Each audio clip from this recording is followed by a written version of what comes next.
A Study in Scarlet by Sir Arthur Conan Doyle.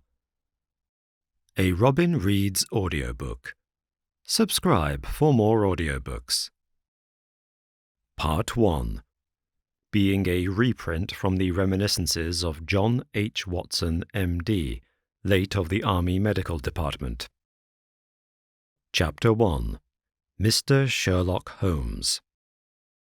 In the year 1878, I took my degree of Doctor of Medicine of the University of London and proceeded to Netley to go through the course prescribed for surgeons in the army. Having completed my studies there, I was duly attached to the 5th Northumberland Fusiliers as assistant surgeon. The regiment was stationed in India at the time, and before I could join it, the Second Afghan War had broken out.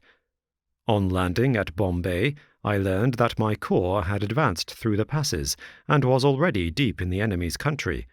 I followed, however, with many other officers who were in the same situation as myself, and succeeded in reaching Kandahar in safety, where I found my regiment and at once entered upon my new duties. The campaign brought honours and promotion to many, but for me it had nothing but misfortune and disaster. I was removed from my brigade and attached to the Berkshires, with whom I served at the fatal Battle of Maiwand. There I was struck on the shoulder by a Jezail bullet, which shattered the bone and grazed the subclavian artery. I should have fallen into the hands of the murderous Ghazis had it not been for the devotion and courage shown by Murray, my orderly, who threw me across a pack-horse and succeeded in bringing me safely to the British lines. Worn with pain and weak from the prolonged hardships which I had undergone, I was removed with a great train of wounded sufferers to the base hospital at Peshawar. Here I rallied, and had already improved so far as to be able to walk about the wards, and even to bask a little upon the veranda, when I was struck down by enteric fever, that curse of our Indian possessions. For months my life was despaired of, and when at last I came to myself and became convalescent, I was so weak and emaciated that a medical board determined that not a day should be lost in sending me back to England. I was dispatched, accordingly, in the troop ship Orontes, and landed a month later on Portsmouth jetty, with my health irretrievably ruined, but with permission from a paternal government to spend the next 9 months in attempting to improve it. I had neither kith nor kin in England, and was therefore as free as air, or as free as an income of 11 shillings and 6pence a day will permit a man to be. Under such circumstances, I naturally gravitated to London, that great cesspool into which all the loungers and idlers of the empire are irresistibly drained. There I stayed for some time at a private hotel in the Strand, leading a comfortless, meaningless existence, and spending such money as I had, considerably more freely than I ought. So alarming did the state of my finances become that I soon realized that I must either leave the metropolis and rusticate somewhere in the country, or that I must make a complete alteration in my style of living. Choosing the latter alternative, I began by making up my mind to leave the hotel and to take up my quarters in some less pretentious and less expensive domicile. On the very day that I had come to this conclusion, I was standing at the Criterion bar, where someone tapped me on the shoulder, and, turning round, I recognized young Stamford, who had been a dresser under me at Bart's. The sight of a friendly face in the great wilderness of London is a pleasant thing indeed to a lonely man. In old days, Stamford had never been a particular crony of mine, but now I hailed him with enthusiasm, and he, in his turn, appeared to be delighted to see me. In the exuberance of my joy, I asked him to lunch with me at the Holborn, and we started off together in a hansom. "Whatever have you been doing with yourself, Watson?" he asked in undisguised wonder as we rattled through the crowded London streets. "You are as thin as a lath and as brown as a nut." I gave him a short sketch of my adventures, and had hardly concluded it by the time that we reached our destination. "Poor devil!" he said, commiseratingly, after he had listened to my misfortunes. What are you up to now?" "Looking for lodgings," I answered, trying to solve the problem as to whether it is possible to get comfortable rooms at a reasonable price. "That's a strange thing," remarked my companion. "You are the second man today that has used that expression to me." "And who was the first?" I asked. "A fellow who is working at the chemical laboratory up at the hospital. He was bemoaning himself this morning because he could not get someone to go halves with him in some nice rooms which he had found, and which were too much for his purse." "By Jove!" I cried. "If he really wants someone to share the rooms and the expense, I am the very man for him. I should prefer having a partner to being alone." Young Stamford looked rather strangely at me over his wine-glass. "You don't know Sherlock Holmes yet," he said. "Perhaps you would not care for him as a constant companion." "Why, what is there against him?" "Oh, I didn't say there was anything against him. He is a little queer in his ideas, an enthusiast in some branches of science. As far as I know, he is a decent fellow enough." "A medical student, I suppose?" said I. "No, I have no idea what he intends to go in for. I believe he is well up in anatomy, and he is a first-class chemist, but as far as I know, he has never taken out any systematic medical classes. His studies are very desultory and eccentric, but he has amassed a lot of out-of-the-way knowledge which would astonish his professors." "Did you never ask him what he was going in for?" I asked. "No. He is not a man that is easy to draw out, though he can be communicative enough when the fancy seizes him." "I should like to meet him," I said. "If I am to lodge with anyone, I should prefer a man of studious and quiet habits. I am not strong enough yet to stand much noise or excitement. I had enough of both in Afghanistan to last me for the remainder of my natural existence. How could I meet this friend of yours?" "He is sure to be at the laboratory," returned my companion. "He either avoids the place for weeks, or else he works there from morning to night. If you like, we shall drive round together after luncheon." "Certainly," I answered, and the conversation drifted away into other channels. As we made our way to the hospital after leaving the Holborn, Stamford gave me a few more particulars about the gentleman whom I proposed to take as a fellow lodger. "You mustn't blame me if you don't get on with him," he said. "I know nothing more of him than I have learned from meeting him occasionally in the laboratory. You proposed this arrangement, so you must not hold me responsible." "If we don't get on, it will be easy to part company," I answered. "It seems to me, Stamford," I added, looking hard at my companion, "that you have some reason for washing your hands of the matter. Is this fellow's temper so formidable, or what is it? Don't be mealy-mouthed about it." "It's not easy to express the inexpressible," he answered with a laugh. "Holmes is a little too scientific for my tastes. It approaches to cold-bloodedness. I could imagine his giving a friend a little pinch of the latest vegetable alkaloid, not out of malevolence, you understand, but simply out of a spirit of inquiry in order to have an accurate idea of the effects. To do him justice, I think that he would take it himself with the same readiness. He appears to have a passion for definite and exact knowledge." "Very right, too."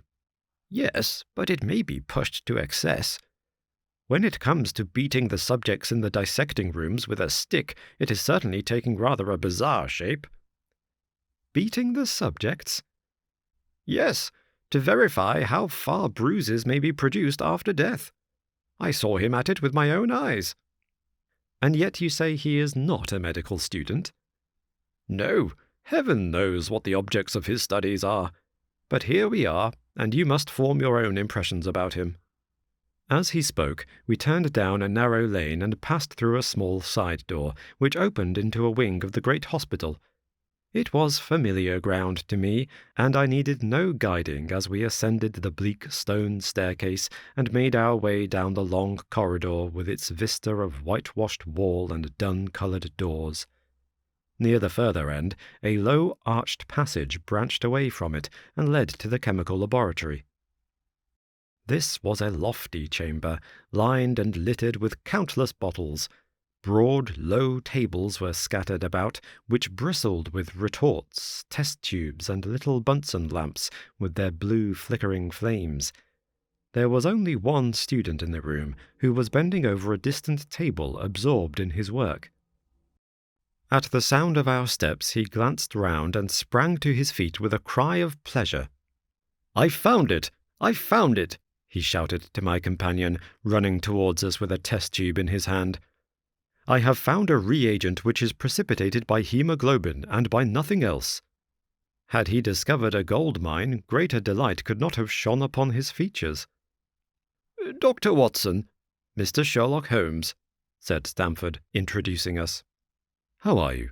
he said cordially, gripping my hand with a strength for which I should hardly have given him credit. "You have been in Afghanistan, I perceive." "How on earth did you know that?" I asked in astonishment. "Never mind," said he, chuckling to himself. "The question now is about hemoglobin. No doubt you see the significance of this discovery of mine." "It is interesting, chemically, no doubt," I answered. "But practically?" "Why, man, it is the most practical medico-legal discovery for years. Don't you see that it gives us an infallible test for blood stains? Come over here now." He seized me by the coat sleeve in his eagerness and drew me over to the table at which he had been working. "Let us have some fresh blood," he said, digging a long bodkin into his finger and drawing off the resulting drop of blood in a chemical pipette. "Now, I add this small quantity of blood to a litre of water. You perceive that the resulting mixture has the appearance of pure water. The proportion of blood cannot be more than 1 in a million.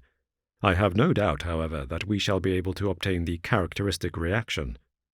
As he spoke, he threw into the vessel a few white crystals, and then added some drops of a transparent fluid. In an instant the contents assumed a dull mahogany colour, and a brownish dust was precipitated to the bottom of the glass jar. "Ha-ha!" he cried, clapping his hands and looking as delighted as a child with a new toy. "What do you think of that?" "It seems to be a very delicate test," I remarked. "Beautiful, beautiful. The old Guiacum test was very clumsy and uncertain. So is the microscopic examination for blood corpuscles. The latter is valueless if the stains are a few hours old. Now, this appears to act as well whether the blood is old or new. Had this test been invented, there are hundreds of men now walking the earth who would long ago have paid the penalty of their crimes." "Indeed," I murmured. "Criminal cases are continually hinging upon that one point. A man is suspected of a crime months, perhaps, after it has been committed. His linen or clothes are examined, and brownish stains discovered upon them. Are they blood stains, or mud stains, or rust stains, or fruit stains, or what are they? That is a question which has puzzled many an expert. And why? Because there was no reliable test. Now we have the Sherlock Holmes test, and there will no longer be any difficulty." His eyes fairly glittered as he spoke, and he put his hand over his heart and bowed as if to some applauding crowd conjured up by his imagination. "You are to be congratulated," I remarked, considerably surprised at his enthusiasm. "There was the case of von Bischoff at Frankfurt last year. He would certainly have been hung had this test been in existence. Then there was Mason of Bradford, and the notorious Muller, and Lefebvre of Montpellier, and Sampson of New Orleans. I could name a score of cases in which it would have been decisive." "You seem to be a walking calendar of crime," said Stamford with a laugh. "You might start a paper on those lines. Call it the Police News of the Past." "Very interesting reading it might be made, too," remarked Sherlock Holmes, sticking a small piece of plaster over the prick on his finger. "I have to be careful," he continued, turning to me with a smile, "for I dabble with poisons a good deal." He held out his hand as he spoke, and I noticed that it was all mottled over with similar pieces of plaster and discoloured with strong acids.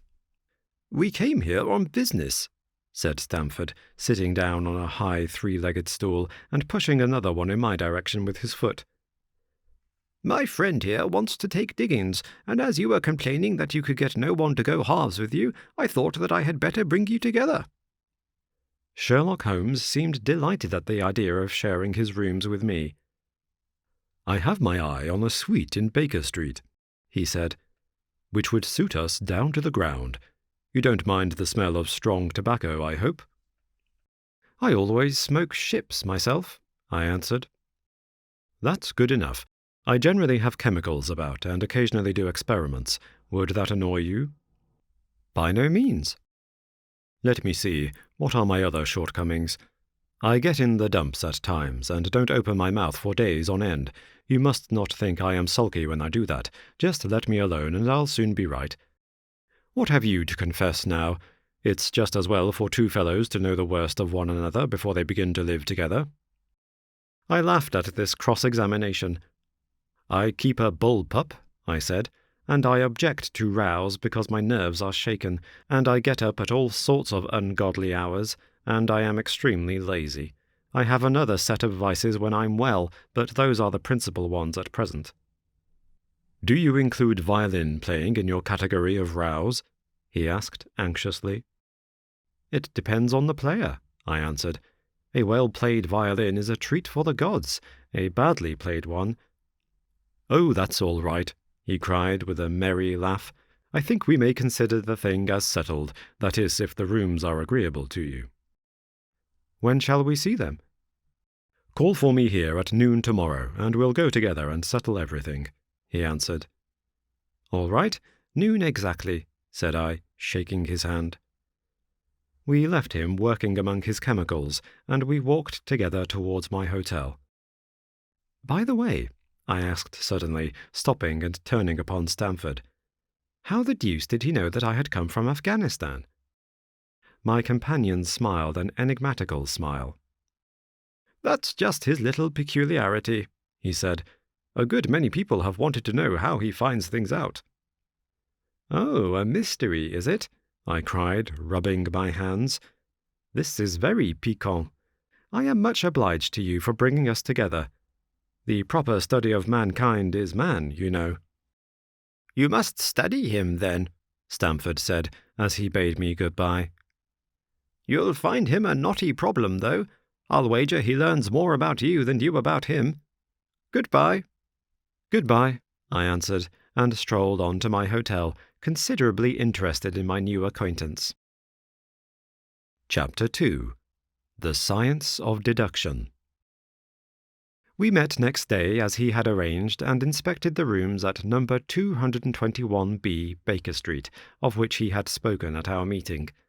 They consisted of a couple of comfortable bedrooms and a single, large, airy sitting room, cheerfully furnished and illuminated by two broad windows.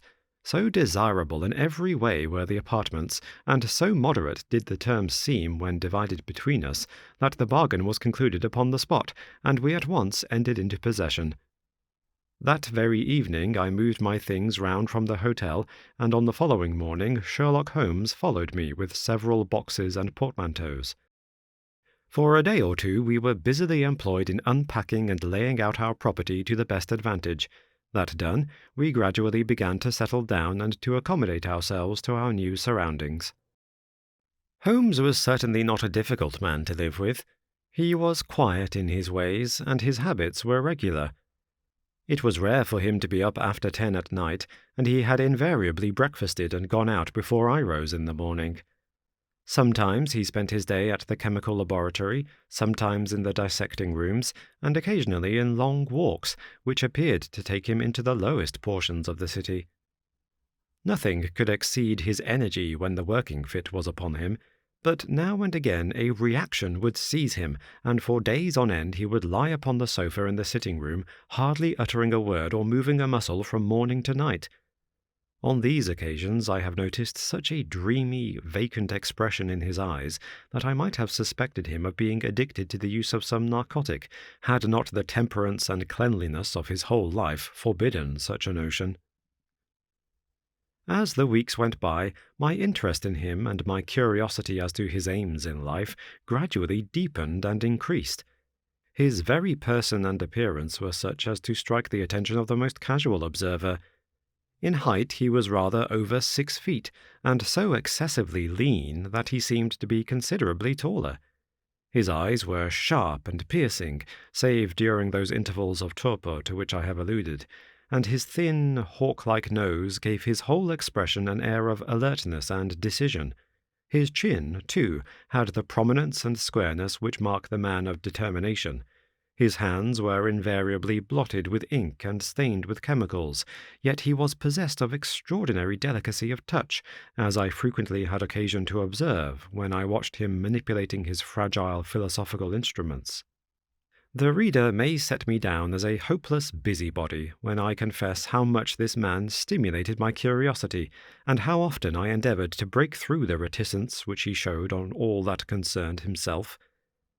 Before pronouncing judgment, however, be it remembered how objectless was my life, and how little there was to engage my attention. My health forbade me from venturing out unless the weather was exceptionally genial, and I had no friends who would call upon me and break the monotony of my daily existence. Under these circumstances, I eagerly hailed the little mystery which hung around my companion, and spent much of my time in endeavouring to unravel it. He was not studying medicine. He had himself, in reply to a question, confirmed Stamford's opinion upon that point. Neither did he appear to have pursued any course of reading which might fit him for a degree in science, or any other recognized portal which would give him an entrance into the learned world. Yet his zeal for certain studies was remarkable, and within eccentric limits his knowledge was so extraordinarily ample and minute that his observations have fairly astounded me. Surely no man would work so hard or attain such precise information unless he had some definite end in view. Desultory readers are seldom remarkable for the exactness of their learning. No man burdens his mind with small matters unless he has some very good reason for doing so. His ignorance was as remarkable as his knowledge. Of contemporary literature, philosophy, and politics he appeared to know next to nothing. Upon my quoting Thomas Carlyle, he inquired in the naivest way who he might be and what he had done. My surprise reached a climax, however, when I found incidentally that he was ignorant of the Copernican theory and of the composition of the solar system. That any civilized human being in this 19th century should not be aware that the earth travelled round the sun appeared to be, to me, such an extraordinary fact that I could hardly realize it. "You appear to be astonished," he said, smiling at my expression of surprise. "Now that I do know it, I shall do my best to forget it." "To forget it?" "You see," he explained, "I consider that a man's brain originally is like a little empty attic, and you have to stock it with such furniture as you choose. A fool takes in all the lumber of every sort that he comes across, so that the knowledge which might be useful to him gets crowded out, or at best is jumbled up with a lot of other things, so that he has a difficulty in laying his hands upon it. Now, the skilful workman is very careful indeed as to what he takes into his brain attic. He will have nothing but the tools which may help him in doing his work, but of these he has a large assortment, and all in the most perfect order. It is a mistake to think that that little room has elastic walls and can distend to any extent. Depend upon it, there comes a time when for every addition of knowledge you forget something that you knew before. It is of the highest importance, therefore, not to have useless facts elbowing out the useful ones." "But the solar system," I protested. "What the deuce is it to me?" he interrupted impatiently. "You say that we go round the sun. If we went round the moon, it would not make a pennyworth of difference to me or my work." I was on the point of asking him what that work might be, but something in his manner showed me that the question would be an unwelcome one. I pondered over our short conversation, however, and endeavoured to draw my deductions from it. He said that he would acquire no knowledge which did not bear upon his object. Therefore, all the knowledge which he possessed was such as would be useful to him. I enumerated in my own mind all the various points upon which he had shown me that he was exceptionally well informed. I even took a pencil and jotted them down. I could not help smiling at the document when I had completed it. It ran in this way. Sherlock Holmes, his limits. Number 1. Knowledge of literature, nil. Number 2. Philosophy, nil. Number 3. Astronomy, nil. Number 4, politics, feeble. Number 5, botany, variable. Well up in belladonna, opium, and poisons generally. Knows nothing of practical gardening. Number 6, geology. Practical, but limited. Tells at a glance different soils from each other. After walks has shown me splashes upon his trousers and told me by their colour and consistence in what part of London he had received them. Number 7, chemistry. Profound. Number 8, anatomy. Accurate but unsystematic. Number 9, sensational literature. Immense. He appears to know every detail of every horror perpetrated in the century. Number 10, plays the violin well. Number 11, is an expert single-stick player, boxer, and swordsman. Number 12, has a good practical knowledge of British law. When I had got so far in my list, I threw it into the fire in despair. If I can only find what the fellow is driving at by reconciling all these accomplishments and discovering a calling which needs them all, I said to myself, I may as well give up the attempt at once. I see that I have alluded above to his powers upon the violin. These were very remarkable, but as eccentric as all his other accomplishments. That he could play pieces, and difficult pieces, I knew well, because at my request he has played me some of Mendelssohn's Lieder and other favourites. When left to himself, however, he would seldom produce any music or attempt any recognised air. Leaning back in his armchair of an evening, he would close his eyes and scrape carelessly at the fiddle which was thrown across his knee. Sometimes the chords were sonorous and melancholy. Occasionally they were fantastic and cheerful. Clearly they reflected the thoughts which possessed him, but whether the music aided those thoughts, or whether the playing was simply the result of a whim or fancy, was more than I could determine. I might have rebelled against these exasperating solos had it not been that he usually terminated them by playing in quick succession a whole series of my favourite airs as a slight compensation for the trial upon my patience. During the first week or so we had no callers, and I had begun to think that my companion was as friendless a man as I was myself.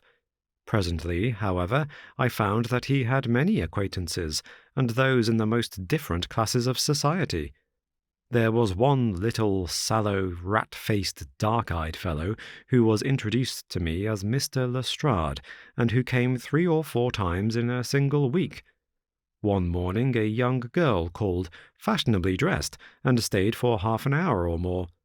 The same afternoon brought a grey-headed, seedy visitor, looking like a Jew peddler, who appeared to me to be much excited, and who was closely followed by a slip-shod elderly woman.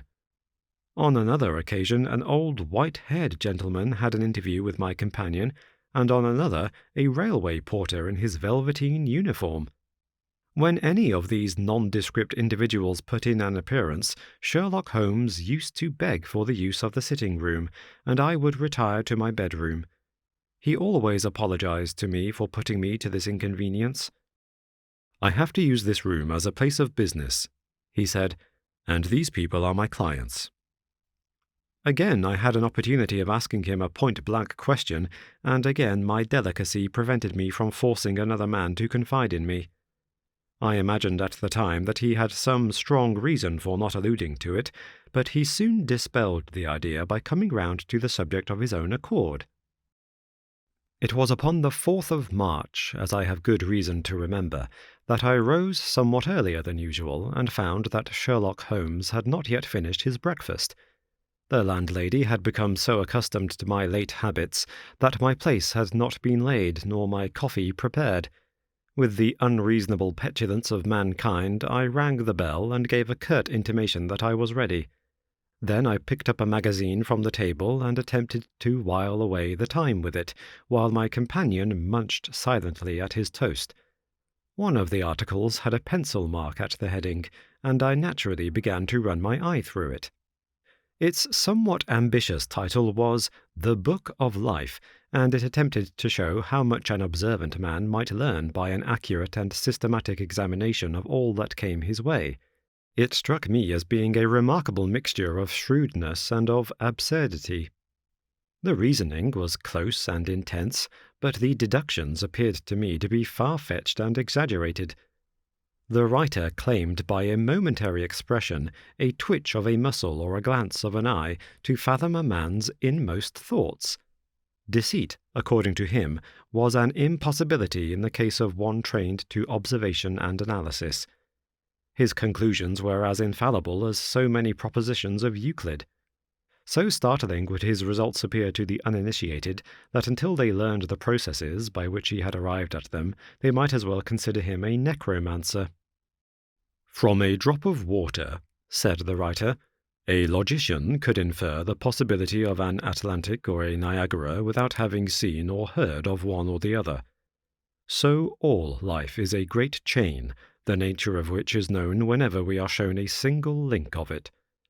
Like all other arts, the science of deduction and analysis is one which can only be acquired by long and patient study, nor is life long enough to allow any mortal to attain the highest possible perfection in it. Before turning to those moral and mental aspects of the matter which present the greatest difficulties, let the enquirer begin by mastering more elementary problems. Let him, on meeting a fellow mortal, learn at a glance to distinguish the history of the man and the trade or profession to which he belongs. Puerile as such an exercise may seem, it sharpens the faculties of observation and teaches one where to look and what to look for. By a man's fingernails, by his coat sleeve, by his boot, by his trouser knees, by the callosities of his forefinger and thumb, by his expression, by his shirt cuffs, by each of these things a man's calling is plainly revealed.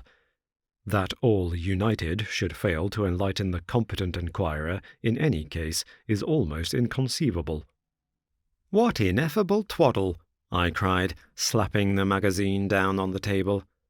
"I never read such rubbish in my life." "What is it?" asked Sherlock Holmes. "Why, this article," I said, pointing at it with my egg spoon as I sat down to my breakfast. "I see that you have read it since you have marked it. I don't deny that it is smartly written. It irritates me, though. It is evidently the theory of some armchair lounger who evolves all these neat little paradoxes in the seclusion of his own study. It is not practical. I should like to see him clapped down in a third-class carriage on the Underground and asked to give the trades of all his fellow travellers. I would lay 1,000 to 1 against him." "You would lose your money," Sherlock Holmes remarked calmly. "As for the article, I wrote it myself." "You?" "Yes. I have a turn both for observation and for deduction. The theories which I have expressed there, and which appear to you to be so chimerical, are really extremely practical, so practical that I depend upon them for my bread and cheese." "And how?" I asked involuntarily. "Well, I have a trade of my own. I suppose I am the only one in the world. I'm a consulting detective, if you can understand what that is. Here in London we have lots of government detectives and lots of private ones. When these fellows are at fault, they come to me, and I manage to put them on the right scent. They lay all the evidence before me, and I am generally able, by the help of my knowledge of the history of crime, to set them straight. There is a strong family resemblance about misdeeds, and if you have all the details of 1,000 at your finger ends, it is odd if you can't unravel the 1,001st. Lestrade is a well-known detective. He got himself into a fog recently over a forgery case, and that was what brought him here. And these other people? They are mostly sent on by private inquiry agencies. They are all people who are in trouble about something and want a little enlightening. I listen to their story, they listen to my comments, and then I pocket my fee." "But do you mean to say," I said, "that without leaving your room you can unravel some knot which other men can make nothing of, although they have seen every detail for themselves?" "Quite so. I have a kind of intuition that way. Now and again a case turns up which is a little more complex. Then I have to bustle about and see things with my own eyes. You see, I have a lot of special knowledge which I apply to the problem, and which facilitates matters wonderfully. Those rules of deduction laid down in that article which aroused your scorn are invaluable to me in practical work. Observation with me is second nature. You appeared to be surprised when I told you on our first meeting that you had come from Afghanistan. You were told, no doubt. Nothing of the sort. I knew you came from Afghanistan. From long habit, the train of thoughts ran so swiftly through my mind that I arrived at the conclusion without being conscious of intermediate steps. There were such steps, however. The train of reasoning ran. Here is a gentleman of a medical type, but with the air of a military man. Clearly an army doctor, then. He has just come from the tropics, for his face is dark, and that is not the natural tint of his skin, for his wrists are fair. He has undergone hardship and sickness, as his haggard face says clearly. His left arm has been injured. He holds it in a stiff and unnatural manner. Where in the tropics could an English army doctor have seen much hardship and got his arm wounded? Clearly in Afghanistan. The whole train of thought did not occupy a second. I then remarked that you came from Afghanistan, and you were astonished. It is simple enough as you explain it, I said, smiling. You remind me of Edgar Allan Poe's Dupin. I had no idea that such individuals did exist outside of stories. Sherlock Holmes rose and lit his pipe. No doubt you think that you are complimenting me in comparing me to Dupin, he observed. Now, in my opinion, Dupin was a very inferior fellow. That trick of his of breaking in on his friend's thoughts with an apropos remark after a quarter of an hour's silence is really very showy and superficial. He had some analytical genius, no doubt, but he was by no means such a phenomenon as Poe appeared to imagine. Have you read Gaborio's work? I asked. Does Lecoq come up to your idea of a detective? Sherlock Holmes sniffed sardonically. Lecoq was a miserable bungler, he said in an angry voice. He had only one thing to recommend him, and that was his energy. That book made me positively ill. The question was how to identify an unknown prisoner. I could have done it in 24 hours. Lecoq took 6 months or so. It might be made a textbook for detectives to teach them what to avoid. I felt rather indignant at having 2 characters whom I had admired treated in this cavalier style. I walked over to the window and stood looking out into the busy street. This fellow may be very clever, I said to myself, but he is certainly very conceited. There are no crimes and no criminals in these days, he said querulously. What is the use of having brains in our profession? I know well that I have it in me to make my name famous. No man lives or has ever lived who has brought the same amount of study and of natural talent to the detection of crime which I have done. And what is the result? There is no crime to detect, or, at most, some bungling villainy with a motive so transparent that even a Scotland Yard official can see through it.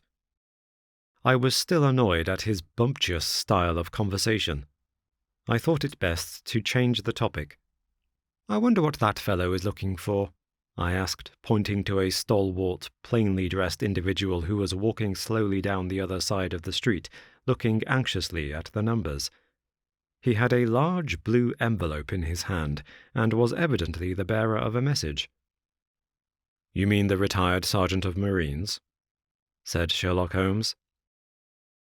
Brag and bounce, thought I to myself. He knows I cannot verify his guess.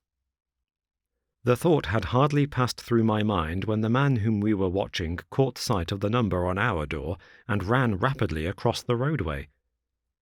We heard a loud knock, a deep voice below, and heavy steps ascending the stair. For Mr. Sherlock Holmes, he said, stepping into the room and handing my friend the letter. Here was an opportunity of taking the conceit out of him. He little thought of this when he made that random shot. "May I ask, my lad," I said in the blandest voice, "what your trade may be?" "Commissionaire, sir," he said gruffly. "Uniform away for repairs." "And you were?" I asked, with a slightly malicious glance at my companion. "A sergeant, sir. Royal Marine Light Infantry, sir." "No answer. Right, sir." He clicked his heels together, raised his hand in salute, and was gone. Chapter 3. The Lauriston Gardens Mystery. I confess that I was considerably startled by this fresh proof of the practical nature of my companion's theories. My respect for his powers of analysis increased wondrously. There still remained some lurking suspicion in my mind, however, that the whole thing was a prearranged episode intended to dazzle me, though what earthly object he could have in taking me in was past my comprehension. When I looked at him, he had finished reading the note, and his eyes had assumed the vacant, lackluster expression which showed mental abstraction. "How in the world did you deduce that?" I asked. "Deduce what?" said he petulantly. "Why, that he was a retired sergeant of marines." "I have no time for trifles," he answered brusquely, then with a smile, "Excuse my rudeness. You broke the thread of my thoughts, but perhaps it is as well. So you actually were not able to see that that man was a sergeant of marines?" "No, indeed." "It was easier to know it than to explain why I knew it. If you were asked to prove that 2 and 2 made 4, you might find some difficulty, and yet you are quite sure of the fact. Even across the street I could see a great blue anchor tattooed on the back of the fellow's hand. That smacked of the sea. He had a military carriage, however, and regulation side whiskers. There we have the marine.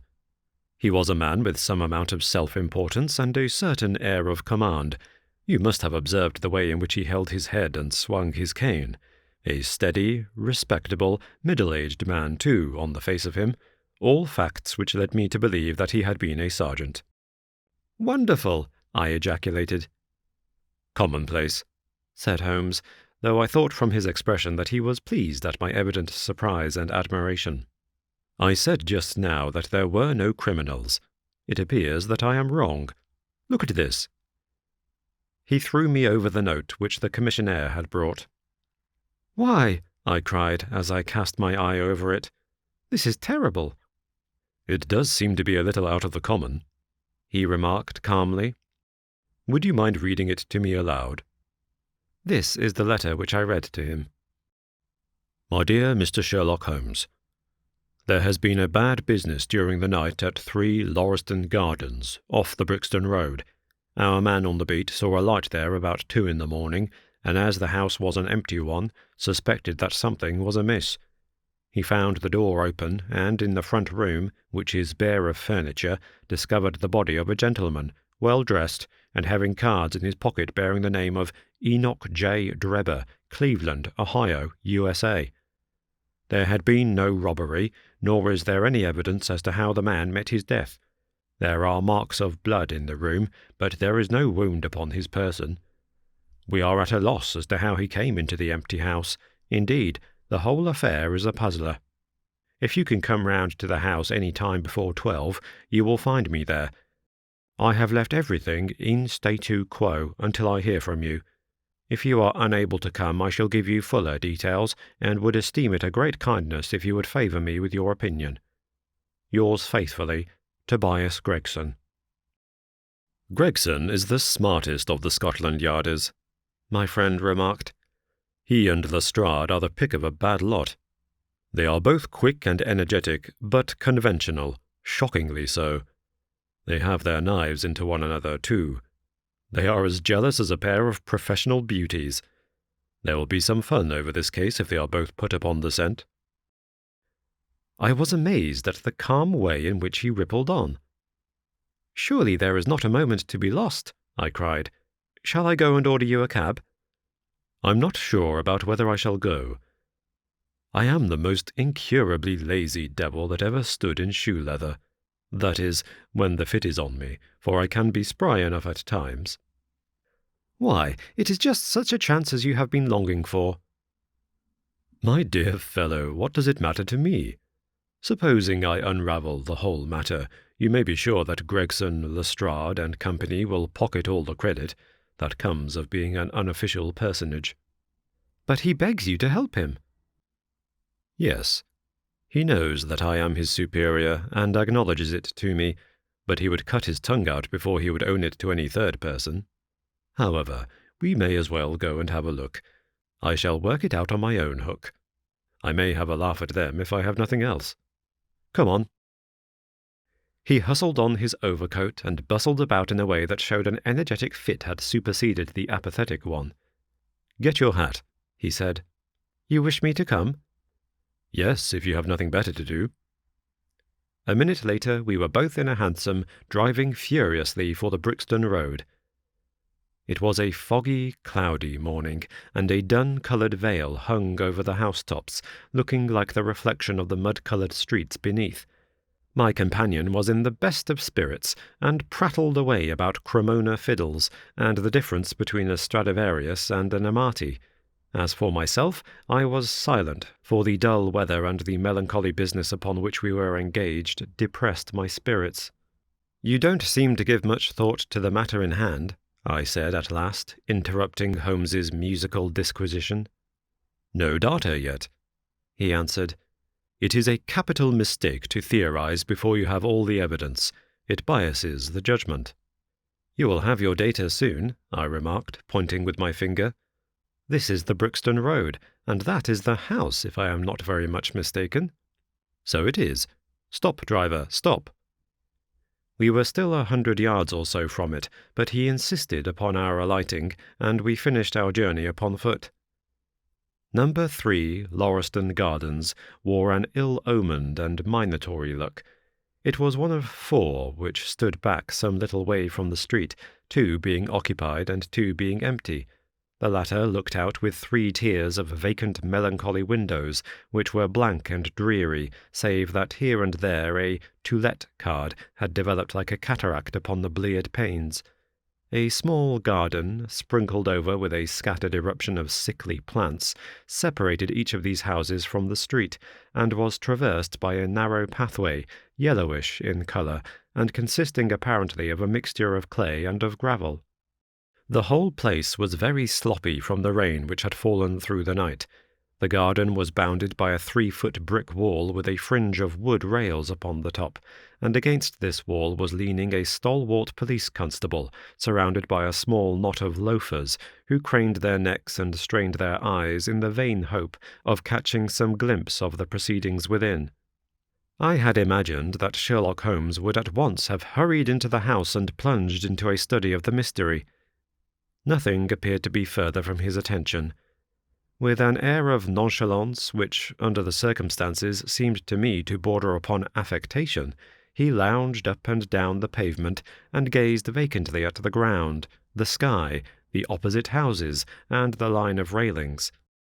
Having finished his scrutiny, he proceeded slowly down the path, or rather down the fringe of grass which flanked the path, keeping his eyes riveted upon the ground.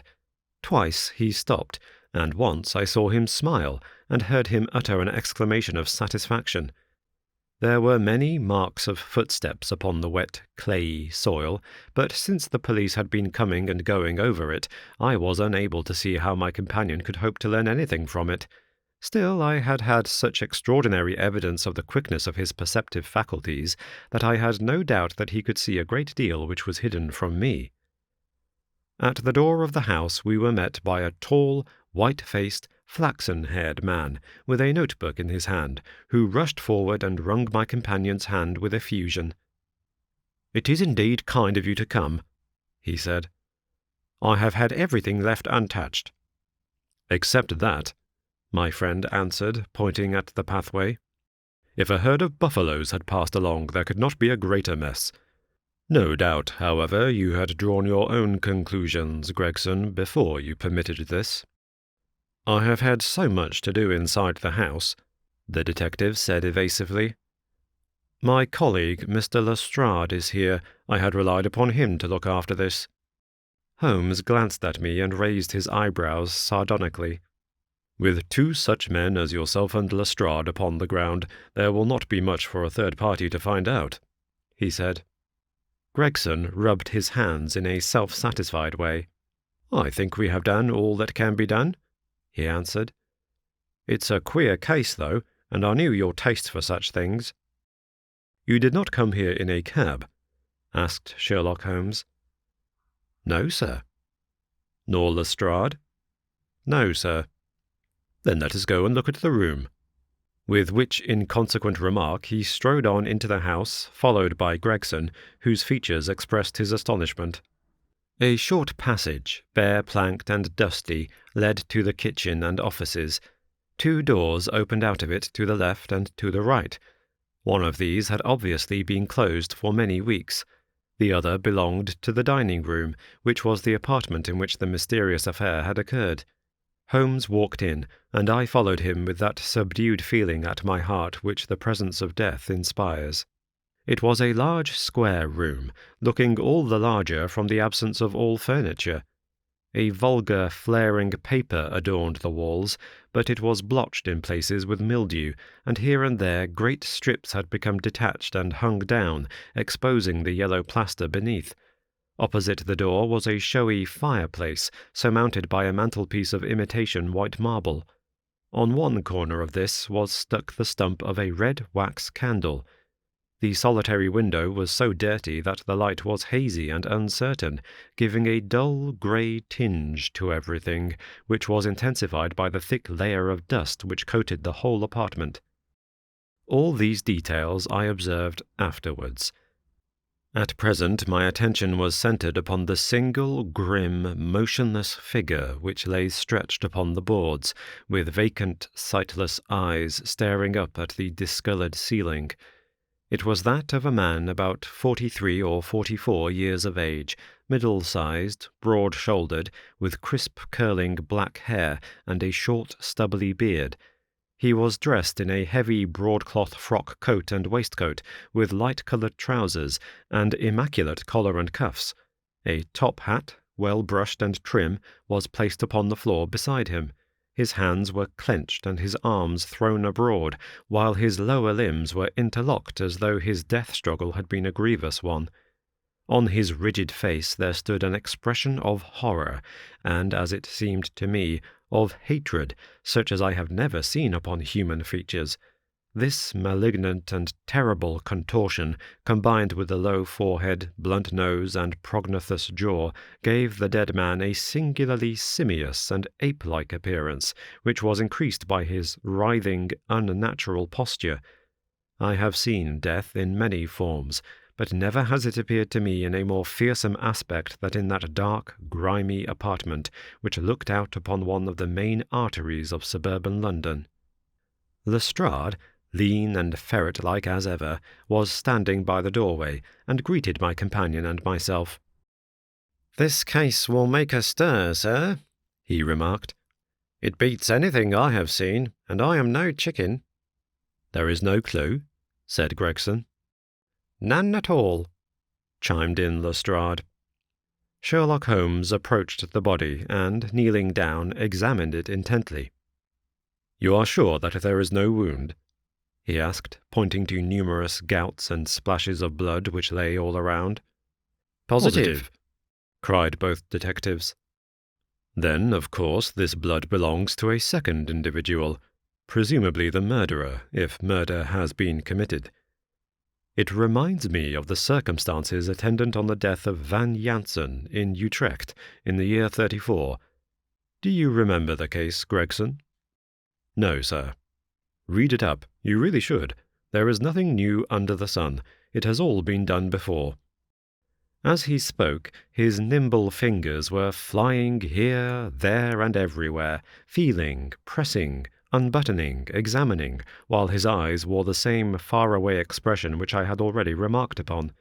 So swiftly was the examination made that one would hardly have guessed the minuteness with which it was conducted. Finally, He sniffed the dead man's lips and then glanced at the soles of his patent leather boots. "He has not been moved at all?" he asked. "No more than was necessary for the purposes of our examination." "You can take him to the mortuary now," he said. "There is nothing more to be learned." Gregson had a stretcher and 4 men at hand. At his call they entered the room, and the stranger was lifted and carried out. As they raised him, a ring tinkled down and rolled across the floor. Lestrade grabbed it up and stared at it with mystified eyes. "There's been a woman here," he cried. "It's a woman's wedding ring." He held it out, as he spoke, upon the palm of his hand. We all gathered round him and gazed at it. There could be no doubt that the circlet of plain gold had once adorned the finger of a bride. "This complicates matters," said Gregson. "Heaven knows they were complicated enough before." "You're sure it doesn't simplify them?" observed Holmes. "There's nothing to be learned by staring at it. What did you find in his pockets?" "We have it all here," said Gregson, pointing to a litter of objects upon one of the bottom steps of the stairs. "A gold watch, number 97163, by Barraud of London, gold Albert chain, very heavy and solid, gold ring with Masonic device, gold pin, bulldog's head with rubies as eyes, Russian leather card case with cards of Enoch J. Drebber of Cleveland corresponding with the EJD upon the linen. No purse, but loose money to the extent of £7.13. Pocket edition of Boccaccio's Decameron, with name of Joseph Stangerson upon the flyleaf. 2 letters, one addressed to E. J. Drebber and one to Joseph Stangerson." "At what address?" "American Exchange, Strand, to be left till called for. They are both from the Guion Steamship Company, and refer to the sailing of their boats from Liverpool. It is clear that this unfortunate man was about to return to New York." "Have you made any inquiries as to this man Stangerson?" "I did it at once, sir," said Gregson. "I have had advertisements sent to all the newspapers, and one of my men has gone to the American Exchange, but he has not returned yet." "Have you sent to Cleveland?" "We telegraphed this morning." "How did you word your inquiries?" "We simply detailed the circumstances and said that we should be glad of any information which could help us." "You did not ask for particulars on any point which appeared to you to be crucial?" "I asked about Stangerson." "Nothing else? Is there no circumstance on which this whole case appears to hinge? Will you not telegraph again?" "I have said all I have to say," said Gregson in an offended voice. Sherlock Holmes chuckled to himself, and appeared to be about to make some remark, when Lestrade, who had been in the front room while we were holding this conversation in the hall, reappeared upon the scene, rubbing his hands in a pompous and self-satisfied manner. "Mr. Gregson," he said, "I have just made a discovery of the highest importance, and one which would have been overlooked had I not made a careful examination of the walls." The little man's eyes sparkled as he spoke, and he was evidently in a state of suppressed exultation at having scored a point against his colleague. "Come here," he said, bustling back into the room, the atmosphere of which felt clearer since the removal of its ghastly inmate. "Now, stand there." He struck a match on his boot and held it up against the wall. "Look at that," he said triumphantly.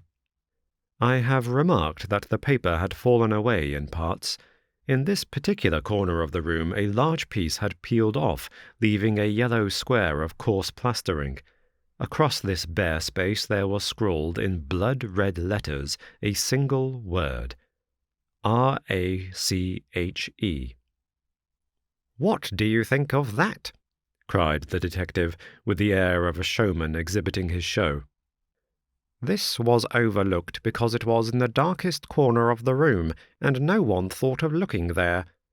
The murderer has written it with his or her own blood. See this smear where it has trickled down the wall. That disposes of the idea of suicide, anyhow. Why was that corner chosen to write it on? I will tell you. See that candle on the mantelpiece? It was lit at the time, and if it was lit, this corner would be the brightest instead of the darkest portion of the wall." "And what does it mean now that you have found it?" asked Gregson in a depreciatory voice. "Mean? Why, it means that the writer was going to put the female name Rachel, but was disturbed before he or she had time to finish. You mark my words, when this case comes to be cleared up, you will find that a woman named Rachel has something to do with it. It's all very well for you to laugh, Mr. Sherlock Holmes. You may be very smart and clever, but the old hound is the best, when all is said and done." "I really beg your pardon," said my companion, who had ruffled the little man's temper by bursting into an explosion of laughter. "You certainly have the credit of being the first of us to find this out, and, as you say, it bears every mark of having been written by the other participant in last night's mystery. I have not had time to examine this room yet, but with your permission I shall do so now." As he spoke, he whipped a tape measure and a large round magnifying glass from his pocket. With these two implements he trotted noiselessly about the room, sometimes stopping, occasionally kneeling, and once lying flat upon his face. So engrossed was he with his occupation that he appeared to have forgotten our presence, for he chattered away to himself under his breath the whole time, keeping up a running fire of exclamations, groans, whistles, and little cries suggestive of encouragement and of hope. As I watched him, I was irresistibly reminded of a pure-blooded, well-trained foxhound as it dashes backwards and forwards through the covert, whining in its eagerness until it comes across the lost scent. For 20 minutes or more he continued his researches, measuring with the most exact care the distance between marks which were entirely invisible to me, and occasionally applying his tape to the walls in an equally incomprehensible manner. In one place he gathered up very carefully a little pile of grey dust from the floor and packed it away in an envelope. Finally, he examined with his glass the word upon the wall, going over every letter of it with the most minute exactness.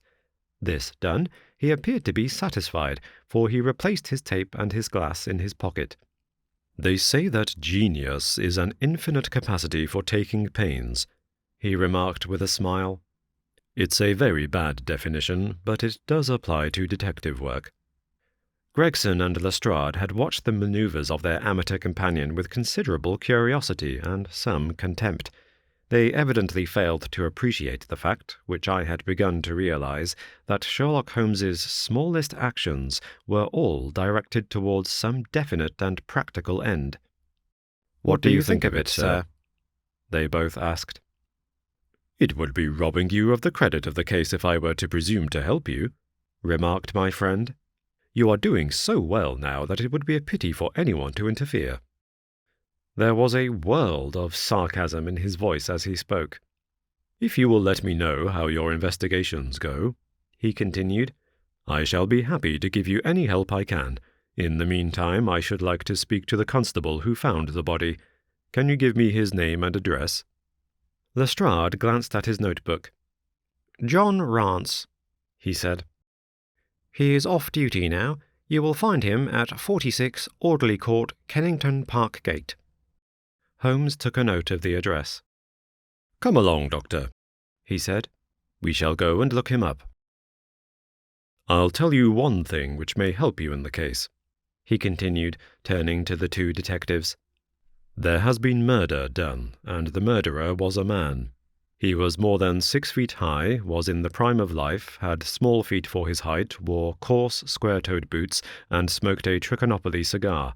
He came here with his victim in a 4-wheeled cab, which was drawn by a horse with 3 old shoes and 1 new one on his off foreleg.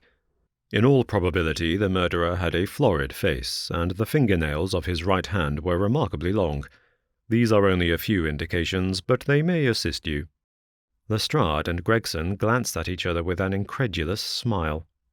"If this man was murdered, how was it done?" asked the former. "Poison," said Sherlock Holmes curtly, and strode off.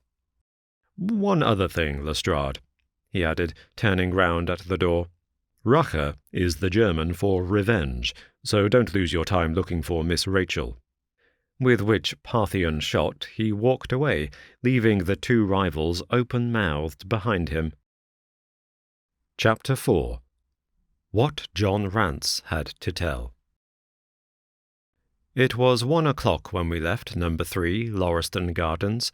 Sherlock Holmes led me to the nearest telegraph office, whence he dispatched a long telegram. He then hailed a cab and ordered the driver to take us to the address given us by Lestrade. "There is nothing like first-hand evidence," he remarked. "As a matter of fact, my mind is entirely made up upon the case, but still we may as well learn all that is to be learned." "You amaze me, Holmes," said I. "Surely you are not as sure as you pretend to be of all those particulars which you gave?" "There's no room for a mistake," he answered. "The very first thing which I observed on arriving there was that a cab had made 2 ruts with its wheels close to the curb. Now, up to last night, we have had no rain for a week, so that those wheels which left such a deep impression must have been there during the night. There were the marks of the horse's hoofs, too, the outline of one of which was far more clearly cut than that of the other 3, showing that that was a new shoe. Since the cab was there after the rain began, and was not there at any time during the morning, I have Gregson's word for that, it follows that it must have been there during the night, and therefore that it brought those 2 individuals to the house." "That seems simple enough," said I. "But how about the other man's height?" "Why, the height of a man in 9 cases out of 10 can be told from the length of his stride. It is a simple calculation enough, though there is no use my boring you with figures. I had this fellow's stride both on the clay outside and on the dust within. Then I had a way of checking my calculation. When a man writes on a wall, his instinct leads him to write about the level of his own eyes. Now that writing was just over 6 feet from the ground. It was child's play." "And his age?" I asked. "Well, if a man can stride 4.5 feet without the smallest effort, he can't be quite in the sere and yellow. That was the breadth of a puddle in the garden walk which he had evidently walked across. Patent leather boots had gone round, and square toes had hopped over. There is no mystery about it at all. I am simply applying to ordinary life a few of those precepts of observation and deduction which I advocated in that article. Is there anything else that puzzles you?" "The fingernails and the trichinopoly," I suggested. "The writing on the wall was done with a man's forefinger dipped in blood. My glass allowed me to observe that the plaster was slightly scratched in doing it, which would not have been the case if the man's nail had been trimmed. I gathered up some scattered ash from the floor. It was dark in colour and flaky, such an ash as is only made by a trichinopoly. I have made a special study of cigar ashes. In fact, I have written a monograph upon the subject. I flatter myself that I can distinguish at a glance the ash of any known brand, either of cigar or of tobacco.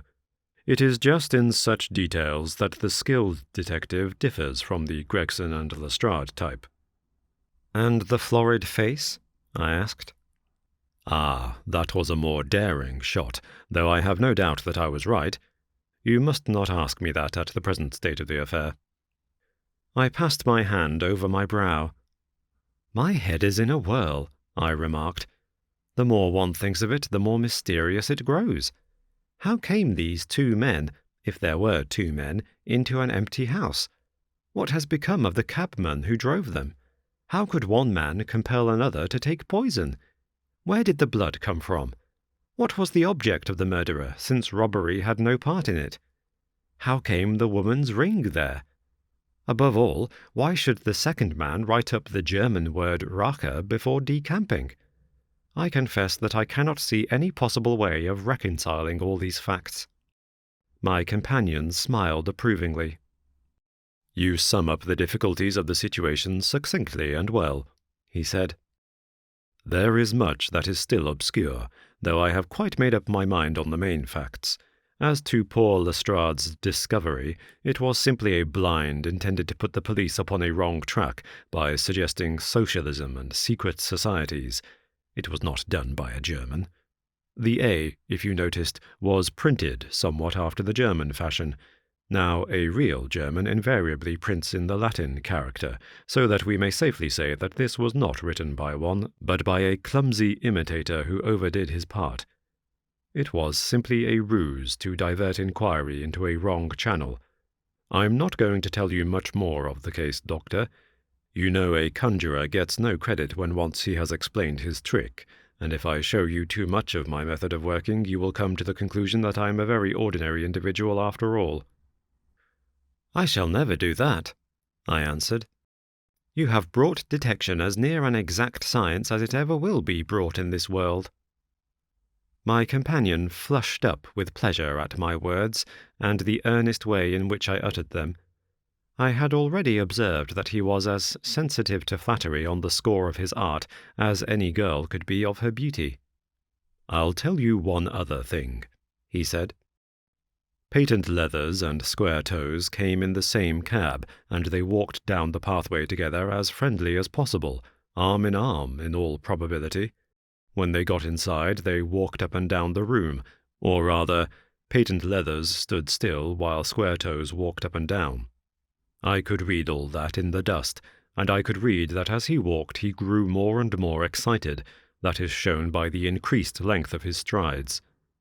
He was talking all the while, and working himself up, no doubt, into a fury. Then the tragedy occurred. I've told you all I know myself now, for the rest is mere surmise and conjecture.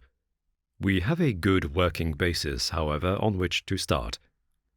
We must hurry up, for I want to go to Halley's concert to hear Norman Neruda this afternoon. This conversation had occurred while our cab had been threading its way through a long succession of dingy streets and dreary byways. In the dingiest and dreariest of them, our driver suddenly came to a stand. "That's Audley Court in there," he said, pointing to a narrow slit in the line of dead-coloured brick. "You'll find me here when you come back." Audley Court was not an attractive locality. The narrow passage led us into a quadrangle paved with flags and lined by sordid dwellings.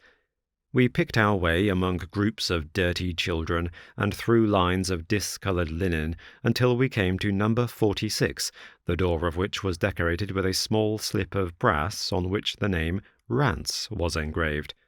On enquiry, we found that the constable was in bed, and we were shown into a little front parlour to await his coming. He appeared presently, looking a little irritable at being disturbed in his slumbers. "I made my report at the office," he said. Holmes took a half-sovereign from his pocket and played with it pensively. "We thought that we should like to hear it all from your own lips," he said. "I shall be most happy to tell you anything I can," the constable answered with his eyes upon the little golden disc. "Just let us hear it all in your own way as it occurred." Rance sat down on the horsehair sofa and knitted his brows as though determined not to omit anything in his narrative. "I'll tell it you from the beginning," he said. "My time is from 10 at night to 6 in the morning. At 11 there was a fight at the White Hart, but bar that all was quiet enough on the beat. At 1 o'clock it began to rain, and I met Harry Murcher, him who was the Holland Grove beat, and we stood together at the corner of Henrietta Street a-talking.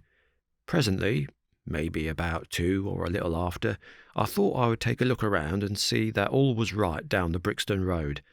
It was precious dirty and lonely. Not a soul did I meet all the way down, though a cab or two went past me. I was strolling down, thinking between ourselves how uncommon handy a 4 of gin hot would be, when suddenly the glint of a light caught my eye in the window of that same house. Now, I knew that them 2 houses in Lauriston Gardens was empty on account of him that owns them who won't have the drains seen to, though the very last tenant what lived on one of them died of typhoid fever. I was knocked all in a heap, therefore, at seeing a light in the window, and I suspected as something was wrong. When I got to the door—" "You stopped and then walked back to the garden gate," my companion interrupted. "What did you do that for?" Rance gave a violent jump and stared at Sherlock Holmes with the utmost amazement upon his features. "Why, that's true, sir," he said. though how you come to know it, heaven only knows. You see, when I got up to the door it was so still and so lonesome that I thought I'd be none the worse for someone with me. I ain't afeard of anything on this side of the grave, but I thought that maybe it was him that died of the typhoid inspecting the drains what killed him. The thought gave me a kind of turn, and I walked back to the gate to see if I could see Murcher's lantern, but there wasn't no sign of him nor of anyone else. There was no one in the street? Not a living soul, sir, nor as much as a dog. Then I pulled myself together and went back and pushed the door open. All was quiet inside, so I went into the room where the light was a-burning. There was a candle flickering on the mantelpiece, a red wax one, and by its light I saw— Yes, I know all that you saw. You walked round the room several times, and you knelt down by the body, and then you walked through and tried the kitchen door, and then— John Rance sprang to his feet with a frightened face and suspicion in his eyes. "Where was you hid to see all that?" he cried. "It seems to me that you knows a deal more than you should." Holmes laughed and threw his card across the table to the constable. "Don't get arresting me for the murder," he said. "I am one of the hounds and not the wolf. Mr. Gregson or Mr. Lestrade will answer for that. Go on, though. What did you do next?" Rance resumed his seat, without, however, losing his mystified expression. "I went back to the gate and sounded my whistle. That brought Murcher and two more to the spot." "Was the street empty, then?" "Well, it was as far as anybody that could be of any good goes." "What do you mean?" The constable's features broadened into a grin. "I've seen many a drunk chap in my time," he said, "but never anyone so crying drunk as that cove. He was at the gate when I came out, a-leaning up agin the railings, and a-singing at the pitch of his lungs about Columbine's new-fangled banner or some such stuff. He couldn't stand, far less help." "What sort of a man was he?" asked Sherlock Holmes. John Rance appeared to be somewhat irritated at this digression. "He was an uncommon drunk sort of man," he said. "He'd have found himself in the station if we hadn't been so took up." "His face, his dress, didn't you notice them?" Holmes broke in impatiently. "I should think I did notice them, seeing that I had to prop him up, me and Murcher between us. He was a long chap, with a red face, the lower part muffled round." "That will do," cried Holmes. "What became of him?" "We'd enough to do without looking after him," the policeman said in an aggrieved voice. "I'll wager he found his way home all right." "How was he dressed?" "A brown overcoat." "Had he a whip in his hand?" "A whip? No." "He must have left it behind," muttered my companion. "You didn't happen to see or hear a cab after that?" "No." "There's a half-sovereign for you," my companion said, standing up and taking his hat. "I am afraid, Rance, that you will never rise in the force. That head of yours should be for use as well as ornament. You might have gained your sergeant's stripes last night. The man whom you held in your hands is the man who holds the clue of this mystery, and whom we are seeking. There is no use of arguing about it now. I tell you that it is so. Come along, Doctor."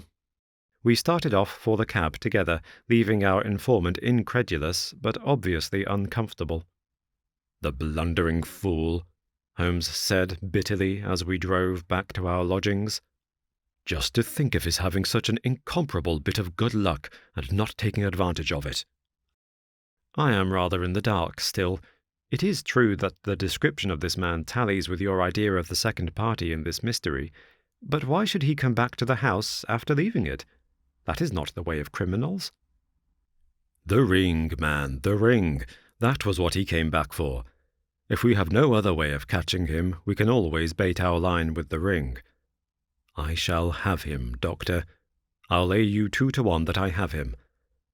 I must thank you for it. I might not have gone but for you, and so have missed the finest study I ever came across. A study in Scarlet, eh? Why shouldn't we use a little art jargon?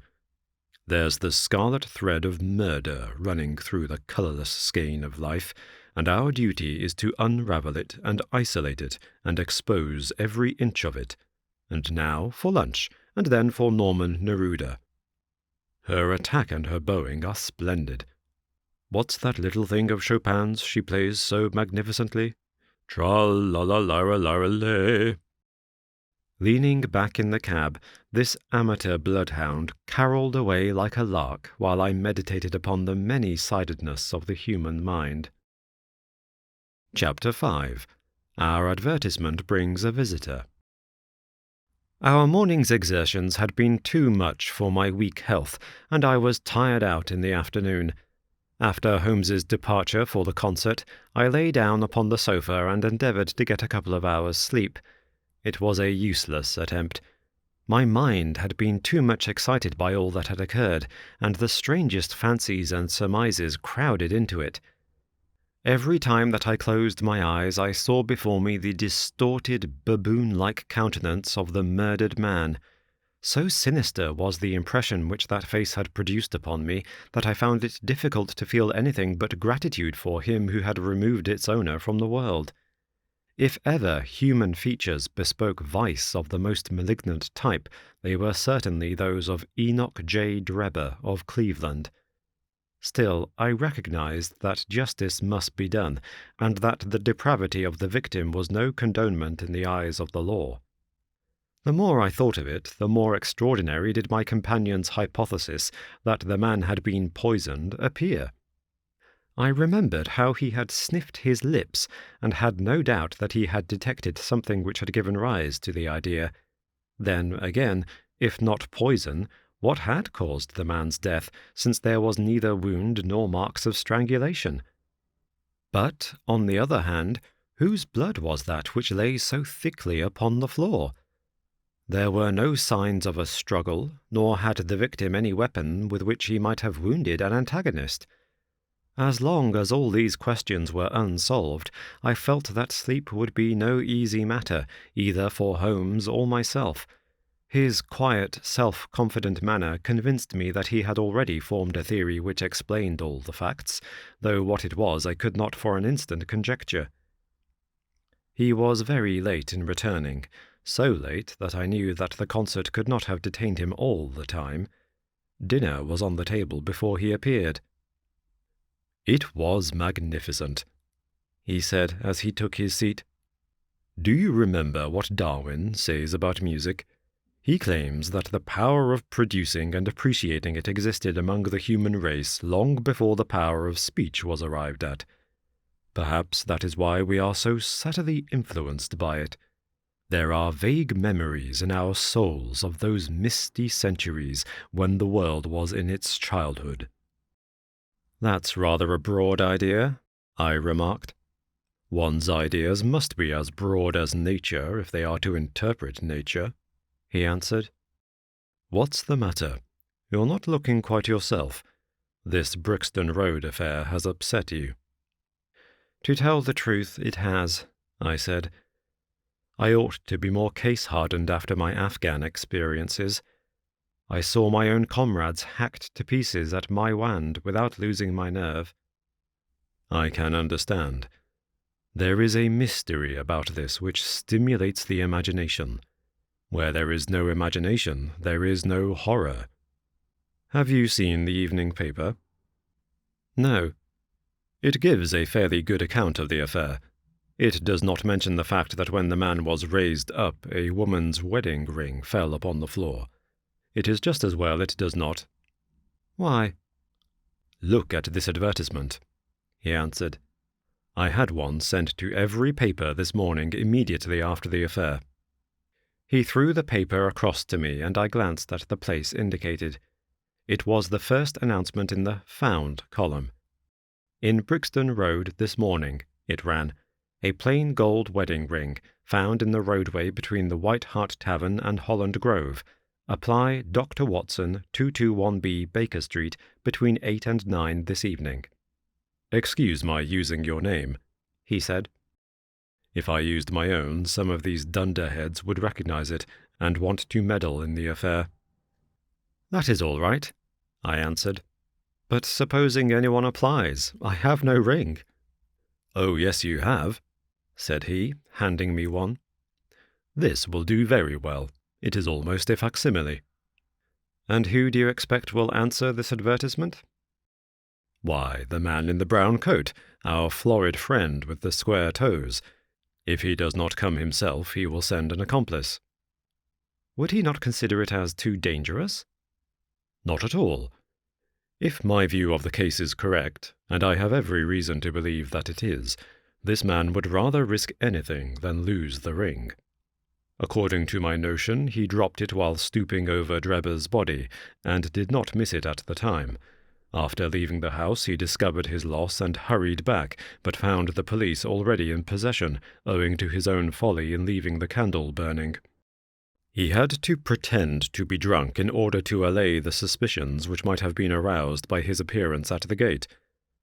Now, put yourself in that man's place. On thinking the matter over, it must have occurred to him that it was possible that he had lost the ring in the road after leaving the house. What would he do, then?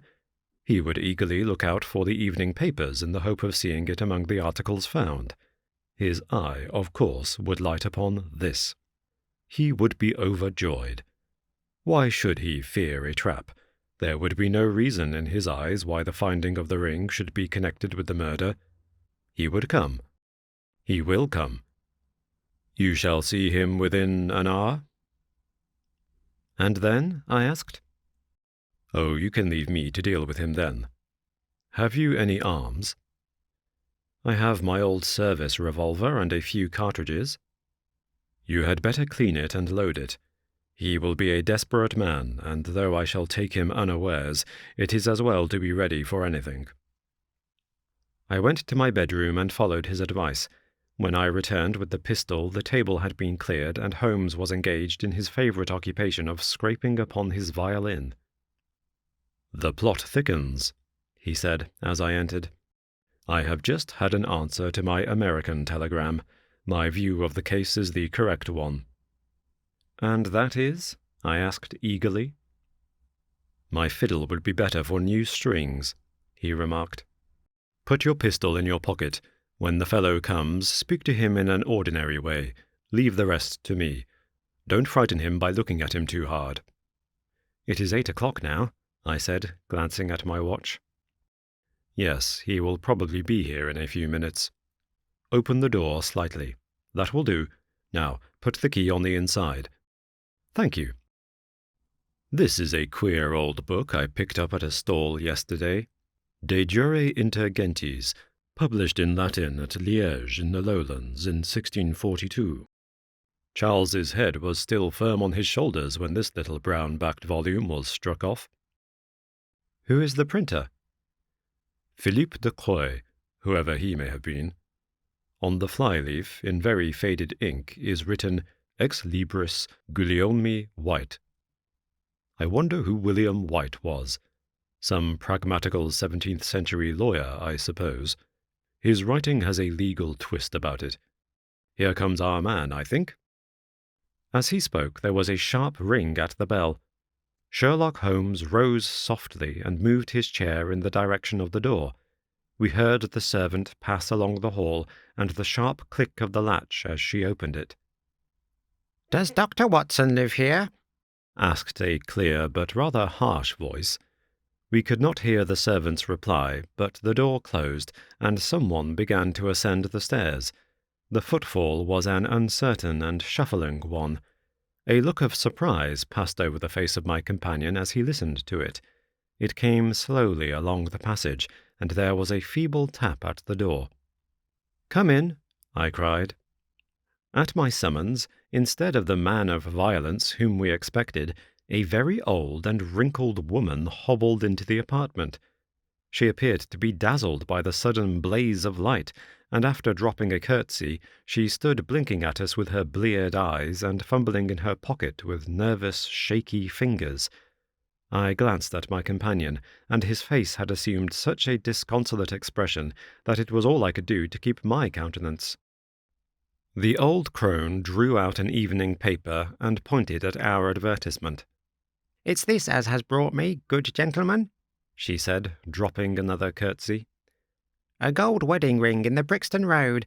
It belongs to my girl Sally, as was married only this time 12 month, which her husband is steward aboard a Union boat, and what he'd say if he'd come home and found her without her ring is more than I can think, he being short enough at the best of times, but more especially when he has the drink. If it please you, she went to the circus last night along with—" "Is that her ring?" I asked. "The Lord be thanked," cried the old woman. "Sally will be a glad woman this night. That's the ring." "And what may your address be?" I inquired, taking up a pencil. 13 Duncan Street, Houndsditch, a weary way from here." "The Brixton Road does not lie between any circus and Houndsditch," said Sherlock Holmes sharply. The old woman faced round and looked keenly at him from her little red-rimmed eyes. "The gentleman asked me for my address," she said. "Sally lives in lodgings at 3 Mayfield Place, Peckham." "And your name is?" "My name is Sawyer. Hers is Dennis, which Tom Dennis married her, and a smart, clean lad too, as long as he's at sea, and no steward in the company more thought of, but when on shore, what with the women and what with liquor shops—" "Here is your ring, Mrs. Sawyer," I interrupted, in obedience to a sign from my companion.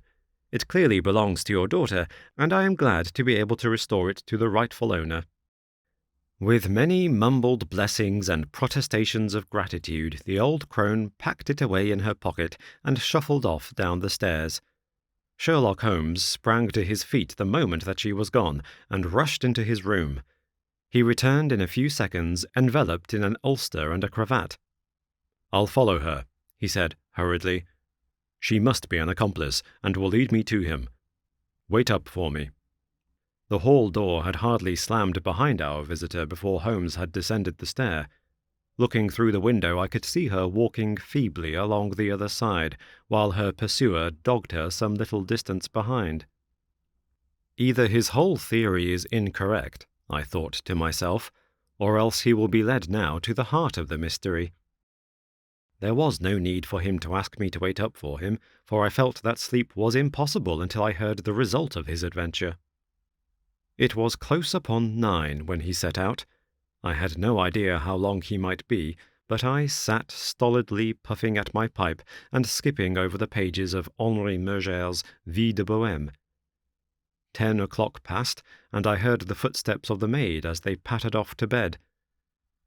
11, and the more stately tread of the landlady passed my door, bound for the same destination. It was close upon 12 before I heard the sharp sound of his latch-key. The instant he entered, I saw by his face that he had not been successful. Amusement and chagrin seemed to be struggling for the mastery, until the former suddenly carried the day, and he burst into a hearty laugh. "I wouldn't have the Scotland Yarders know it for the world," he cried, dropping into his chair. "I have chaffed them so much that they would never have let me hear the end of it. I can afford to laugh, because I know that I will be even with them in the long run." "What is it, then?" I asked. "Oh, I don't mind telling a story against myself.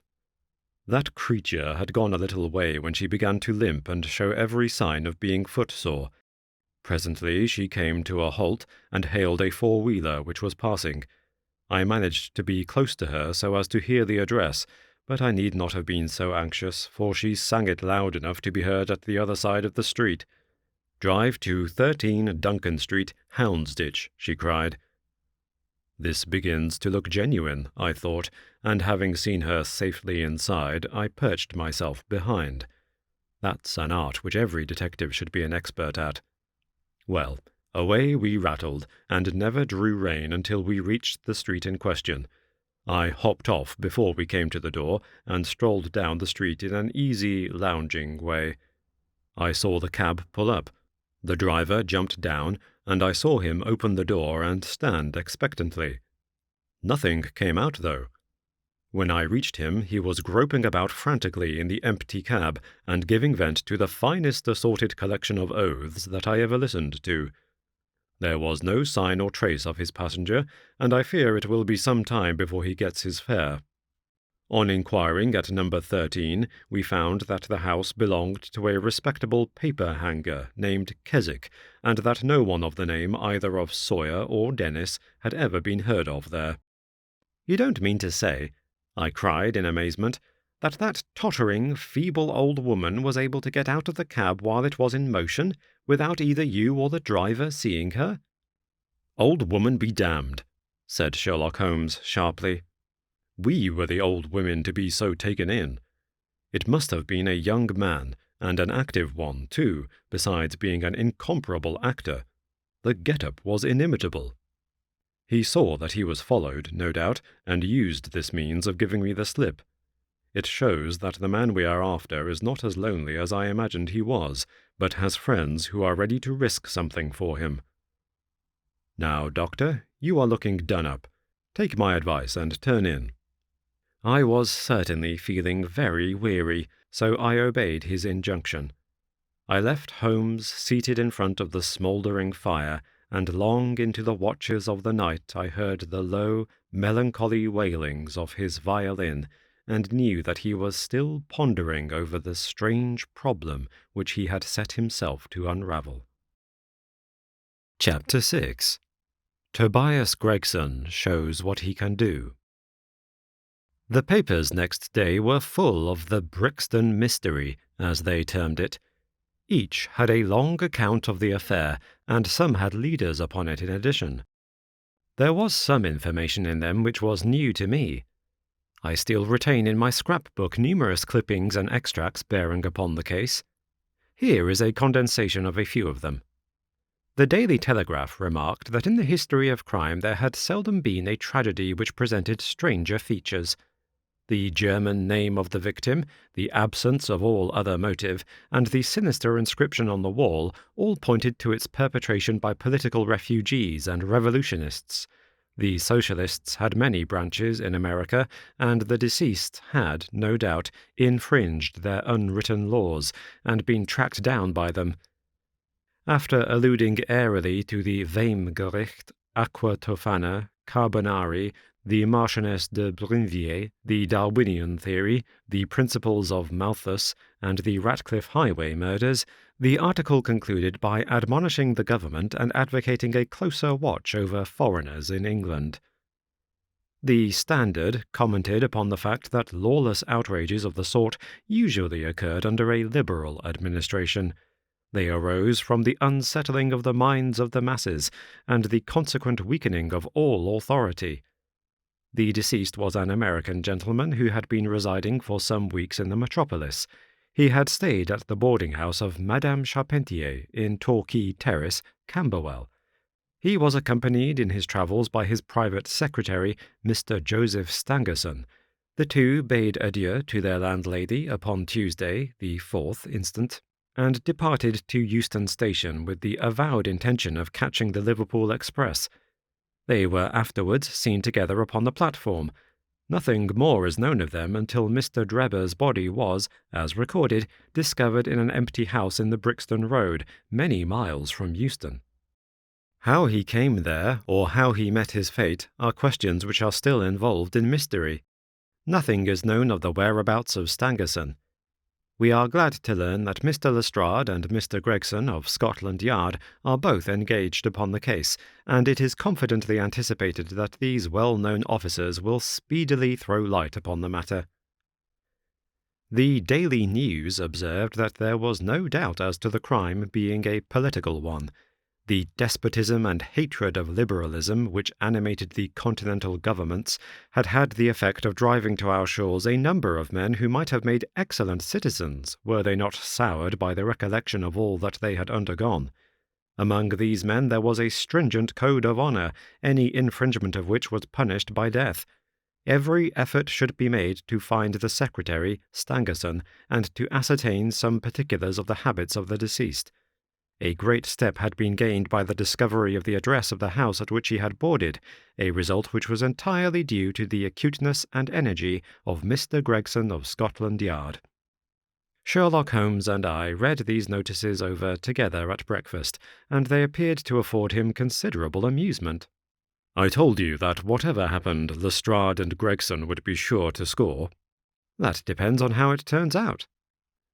Oh, bless you, it doesn't matter in the least. If the man is caught, it will be on account of their exertions. If he escapes, it will be in spite of their exertions. It's heads I win and tails you lose. Whatever they do, they will have followers. Un sot trouve toujours un plus sot qui l'admire. What on earth is this? I cried, for at this moment there came the pattering of many steps in the hall and on the stairs, accompanied by audible expressions of disgust upon the part of our landlady. It's the Baker Street Division of the Detective Police Force, said my companion gravely, and as he spoke there rushed into the room half a dozen of the dirtiest and most ragged street Arabs that ever I clapped eyes on. "'Tention!' cried Holmes in a sharp tone, and the 6 dirty little scoundrels stood in a line like so many disreputable statuettes. "'In future you shall send up Wiggins alone to report, and the rest of you must wait in the street. Have you found it, Wiggins?' "'No, sir, we ain't,' said one of the youths. "'I hardly expected you would. You must keep on until you do. Here are your wages.' He handed each of them a shilling. "'Now, off you go, and come back with a better report next time.' He waved his hand, and they scampered away downstairs like so many rats, and we heard their shrill voices next moment in the street. "'There's more work to be got out of one of those little beggars than out of a dozen of the force,' Holmes remarked. "'The mere sight of an official-looking person seals men's lips. These youngsters, however, go everywhere and hear everything. They are as sharp as needles, too. All they want is organization.' "'Is it on this Brixton case that you are employing them?' I asked. "'Yes. There is a point which I wish to ascertain. It is merely a matter of time. Hullo! We're going to hear some news now, with a vengeance. Here is Gregson coming down the road with a beatitude written upon every feature of his face. Bound for us, I know. Yes, he is stopping. There he is.' There was a violent peal at the bell, and in a few seconds the fair-haired detective came up the stairs, 3 steps at a time, and burst into our sitting-room. "'My dear fellow,' he cried, wringing Holmes's unresponsive hand. "'Congratulate me. I have made the whole thing as clear as day.' A shade of anxiety seemed to me to cross my companion's expressive face. "'Do you mean that you are on the right track?' he asked. "'The right track? Why, sir, we have the man under lock and key.' "'And his name is?' "'Arthur Charpentier, Sub-Lieutenant in Her Majesty's Navy,' cried Gregson pompously, rubbing his fat hands and inflating his chest. Sherlock Holmes gave a sigh of relief and relaxed into a smile. "'Take a seat and try one of these cigars,' he said. "'We are anxious to know how you managed it. Will you have some whiskey and water?' "'I don't mind if I do,' the detective answered. "'The tremendous exertions which I have gone through during the last day or 2 have worn me out. Not so much bodily exertion, you understand, as the strain upon the mind. You will appreciate that, Mr. Sherlock Holmes, for we are both brain workers.' "'You do me too much honour,' said Holmes gravely. "'Let us hear how you arrived at this most gratifying result.' The detective seated himself in the armchair and puffed complacently at his cigar. Then suddenly he slapped his thigh in a paroxysm of amusement. "'The fun of it is,' he cried, that fool Lestrade, who thinks himself so smart, has gone off upon the wrong track altogether. He is after the secretary, Stangerson, who had no more to do with the crime than the babe unborn. I have no doubt that he has caught him by this time.' The idea tickled Gregson so much that he laughed until he choked. "'And how did you get your clue?' "'Ah, I'll tell you all about it. Of course, Dr. Watson, this is strictly between ourselves. The first difficulty which we had to contend with was the finding of this American's antecedents. Some people would have waited until their advertisements were answered, or until parties came forward and volunteered information. That is not Tobias Gregson's way of going to work. You remember the hat beside the dead man?' "'Yes,' said Holmes. "'By John Underwood and Sons, 129 Camberwell Road.' Gregson looked quite crestfallen. "I had no idea that you'd noticed that," he said. "Have you been there?" "No." "Ha!" cried Gregson in a relieved voice. "You should never neglect a chance, however small it may seem." "To a great mind, nothing is little," remarked Holmes sententiously. "Well, I went to Underwood and asked him if he had sold a hat of that size and description. He looked over his books and came on it at once. He had sent the hat to a Mr. Drebber residing at Charpentier's boarding establishment, Torquay Terrace. Thus I got at his address." "Smart, very smart," murmured Sherlock Holmes. "I next called upon Madame Charpentier," continued the detective. "I found her very pale and distressed. Her daughter was in the room, too. An uncommonly fine girl she is, too. She was looking red about the eyes, and her lips trembled as I spoke to her. That didn't escape my notice. I began to smell a rat. You know the feeling, Mr. Sherlock Holmes, when you come upon the right scent, a kind of thrill in your nerves. Have you heard of the mysterious death of your late boarder, Mr. Enoch J. Drebber of Cleveland?" I asked. The mother nodded. She didn't seem able to get out a word. The daughter burst into tears. I felt more than ever that these people knew something of the matter. "At what o'clock did Mr. Drebber leave your house for the train?" I asked. "At 8 o'clock, she said, gulping in her throat to keep down her agitation. "His secretary, Mr. Stangerson, said that there were 2 trains, one at 9:15 and one at 11. He was to catch the first." "And that was the last which you saw of him?" A terrible change came over the woman's face as I asked the question. Her features turned perfectly livid. It was some seconds before she could get out the single word, "yes," and when it did come it was in a husky, unnatural tone. There was silence for a moment, and then the daughter spoke in a calm, clear voice. "No good can ever come of falsehood, mother," she said. "Let us be frank with this gentleman. We did see Mr. Drebber again." "God forgive you!" cried Madame Charpentier, throwing up her hands and sinking back in her chair. "You have murdered your brother." "Arthur would rather that we spoke the truth," the girl answered firmly. "You had best tell me all about it now," I said. "Half-confidences are worse than none. Besides, you do not know how much we know of it." "On your head be it, Alice," cried her mother, and then, turning to me, "I will tell you all, sir. Do not imagine that my agitation on behalf of my son arises from any fear lest he should have had a hand in this terrible affair. He is utterly innocent of it. My dread is, however, that in your eyes, and in the eyes of others, he may appear to be compromised. That, however, is surely impossible. His high character, his profession, his antecedents would all forbid it." "Your best way is to make a clean breast of the facts," I answered. "Depend upon it, if your son is innocent, he will be none the worse." "Perhaps, Alice, you had better leave us together," she said, and her daughter withdrew. "Now, sir," she continued, "I had no intention of telling you all this, but since my poor daughter has disclosed it, I have no alternative. Having once decided to speak, I will tell you all without omitting any particular." "It is your wisest course," said I. "Mr. Drebber has been with us nearly 3 weeks. He and his secretary, Mr. Stangerson, had been travelling on the continent. I noticed a Copenhagen label upon each of their trunks, showing that that had been their last stopping place. Stangerson was a quiet, reserved man, but his employer, I am sorry to say, was far otherwise. He was coarse in his habits and brutish in his ways. The very night of his arrival he became very much the worse for drink, and, indeed, after 12 o'clock in the day he could hardly ever be said to be sober.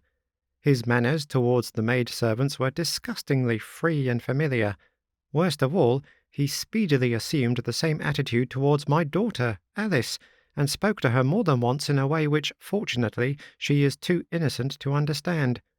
On one occasion he actually seized her in his arms and embraced her, an outrage which caused his own secretary to reproach him for his unmanly conduct." "But why did you stand all this?" I asked. "I suppose that you can get rid of your boarders when you wish." Mrs. Charpentier blushed at my pertinent question. "Would to God that I had given him notice on the very day that he came," she said. "But it was a sore temptation. They were paying £1 a day each, £14 a week, and this is the slack season. I am a widow, and my boy in the Navy has cost me much. I grudged to lose the money. I acted for the best. This last was too much, however, and I gave him notice to leave on account of it. That was the reason of his going." "Well?"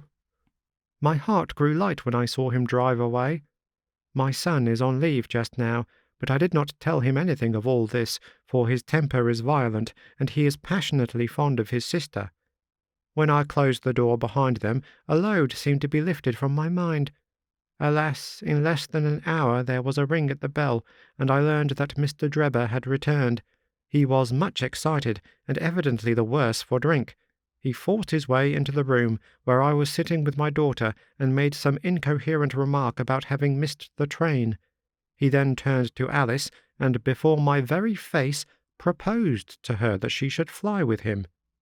'You are of age,' he said, 'and there is no law to stop you. I have money enough and to spare. Never mind the old girl here, but come along with me now, straight away. You shall live like a princess.' Poor Alice was so frightened that she shrunk away from him, but he caught her by the wrist and endeavoured to draw her towards the door. I screamed, and at that moment my son, Arthur, came into the room. What happened then I do not know. I heard oaths and the confused sounds of a scuffle. I was too terrified to raise my head. When I did look up, I saw Arthur standing in the doorway laughing, with a stick in his hand. 'I don't think that fine fellow will trouble us again,' he said. 'I will just go after him and see what he does with himself.' With those words he took his hat and started off down the street. The next morning we heard of Mr. Drebber's mysterious death." This statement came from Mrs. Charpentier's lips with many gasps and pauses. At times she spoke so low that I could hardly catch the words. I made shorthand notes of all that she said, however, so that there should be no possibility of a mistake. "It's quite exciting," said Sherlock Holmes with a yawn. "What happened next?" When Mrs. Charpentier paused, the detective continued, I saw that the whole case hung upon one point. Fixing her with my eye in a way which I always found effective with women, I asked her at what hour her son returned. "I do not know," she answered. "Not know?" "No, he has a latchkey, and he let himself in." "After you went to bed?" "Yes." "When did you go to bed?" "About 11. "So your son was gone at least 2 hours?" "Yes." "Possibly 4 or 5? "Yes." "What was he doing during that time?" "I do not know," she answered, turning white to her very lips. Of course, after that there was nothing more to be done. I found out where Lieutenant Charpentier was, took 2 officers with me, and arrested him. When I touched him on the shoulder and warned him to come quietly with us, he answered us as bold as brass. 'I suppose you are arresting me for being concerned in the death of that scoundrel Drebber,' he said. We had said nothing to him about it, so that his alluding to it had a most suspicious aspect." "Very," said Holmes. "He still carried the heavy stick which the mother described him as having with him when he followed Drebber. It was a stout oak cudgel." "What is your theory, then?" "Well, my theory is that he followed Drebber as far as the Brixton Road. When there, a fresh altercation arose between them, in the course of which Drebber received a blow from the stick, in the pit of the stomach, perhaps, which killed him without leaving any mark. The night was so wet that no one was about, so Charpentier dragged the body of his victim into the empty house. As to the candle and the blood, and the writing on the wall, and the ring, they may all be so many tricks to throw the police onto the wrong scent." "Well done," said Holmes in an encouraging voice. "Really, Gregson, you are getting along. We shall make something of you yet." "I flatter myself that I have managed it rather neatly," the detective answered proudly. The young man volunteered a statement in which he said that after following Drebber some time, the latter perceived him and took a cab in order to get away from him. On his way home he met an old shipmate and took a long walk with him. On being asked where this old shipmate lived, he was unable to give any satisfactory reply. I think the whole case fits together uncommonly well. What amuses me is to think of Lestrade, who had started off upon the wrong scent. I am afraid he won't make much of it. Why, by Jove, here's the very man himself. It was indeed Lestrade, who had ascended the stairs while we were talking, and who now entered the room. The assurance and jauntiness which generally marked his demeanour and dress were, however, wanting. His face was disturbed and troubled, while his clothes were disarranged and untidy. He had evidently come with the intention of consulting with Sherlock Holmes, for on perceiving his colleague he appeared to be embarrassed and put out. He stood in the centre of the room, fumbling nervously with his hat and uncertain what to do. "This is a most extraordinary case," he said at last. "A most incomprehensible affair." "Ah, you find it so, Mr. Lestrade," cried Gregson triumphantly. "I thought you would come to that conclusion. Have you managed to find the secretary, Mr. Joseph Stangerson?" "The secretary, Mr. Joseph Stangerson," said Lestrade gravely, "was murdered at Halliday's private hotel about 6 o'clock this morning." Chapter 7. Light in the Darkness. The intelligence with which Lestrade greeted us was so momentous and so unexpected that we were all three fairly dumbfounded. Gregson sprang out of his chair and upset the remainder of his whisky and water. I stared in silence at Sherlock Holmes, whose lips were compressed and his brows drawn down over his eyes. "Stangerson too," he muttered. "The plot thickens." "It was quite thick enough before," grumbled Lestrade, taking a chair. "I seem to have dropped into a sort of council of war." Are you sure of this piece of intelligence?" stammered Gregson. "I have just come from his room," said Lestrade. "I was the first to discover what had occurred." "We have been hearing Gregson's view of the matter," Holmes observed. "Would you mind letting us know what you have seen and done?" "I have no objection," Lestrade answered, seating himself. "I freely confess that I was of the opinion that Stangerson was concerned in the death of Drebber. This fresh development has shown me that I was completely mistaken. Full of the one idea, I set myself to find out what had become of the secretary. They had been seen together at Euston Station about 8:30 on the evening of the 3rd. At 2 in the morning, Drebber had been found in the Brixton Road. The question which confronted me was to find out how Stangerson had been employed between 8:30 and the time of the crime, and what had become of him afterwards. I telegraphed to Liverpool, giving a description of the man, and warning them to keep a watch upon the American boats. I then set to work calling upon all the hotels and lodging-houses in the vicinity of Euston. You see, I argued that if Drebber and his companion had become separated, the natural course for the latter would be to put up somewhere in the vicinity for the night, and then to hang about the station again next morning. "They would be likely to agree on some meeting place beforehand," remarked Holmes. So it proved. I spent the whole of yesterday evening in making enquiries entirely without avail. This morning I began very early, and at 8 o'clock I reached Halliday's private hotel in Little George Street. On my inquiry as to whether a Mr. Stangerson was living there, they at once answered me in the affirmative. "No doubt you are the gentleman whom he was expecting," they said. "He has been waiting for a gentleman for 2 days." "Where is he now?" I asked. "He is upstairs in bed. He wished to be called at 9. "I will go up and see him at once," I said. It seemed to me that my sudden appearance might shake his nerves and lead him to say something unguarded. The Boots volunteered to show me the room. It was on the 2nd floor, and there was a small corridor leading up to it.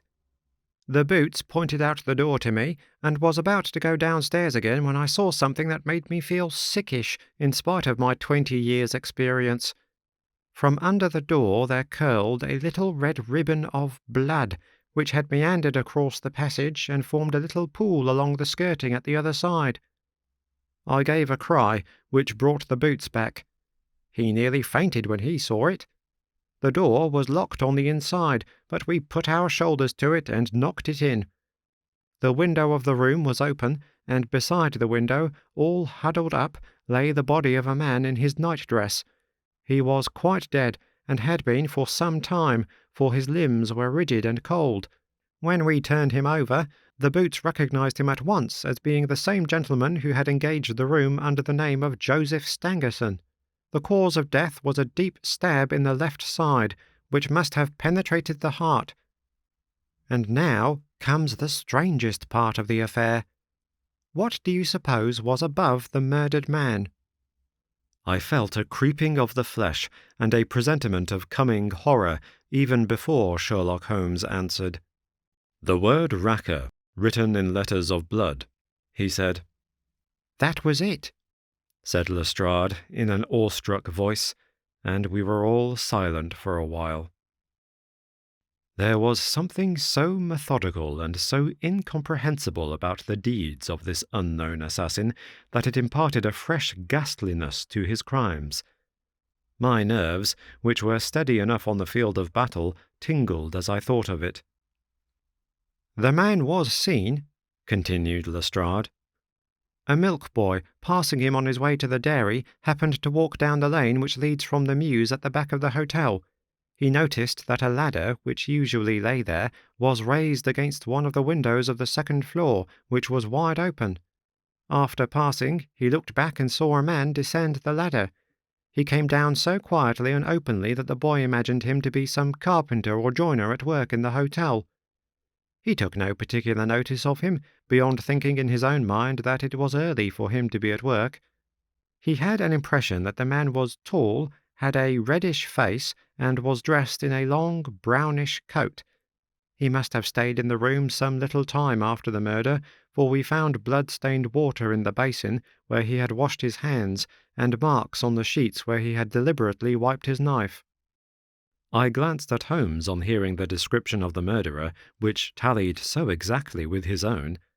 There was, however, no trace of exultation or satisfaction upon his face. "Did you find nothing in the room which could furnish a clue to the murderer?" he asked. "Nothing. Stangerson had Drebber's purse in his pocket, but it seems that this was usual, as he did all the paying. There was £80 in it, but nothing had been taken. Whatever the motives of these extraordinary crimes, robbery is certainly not one of them.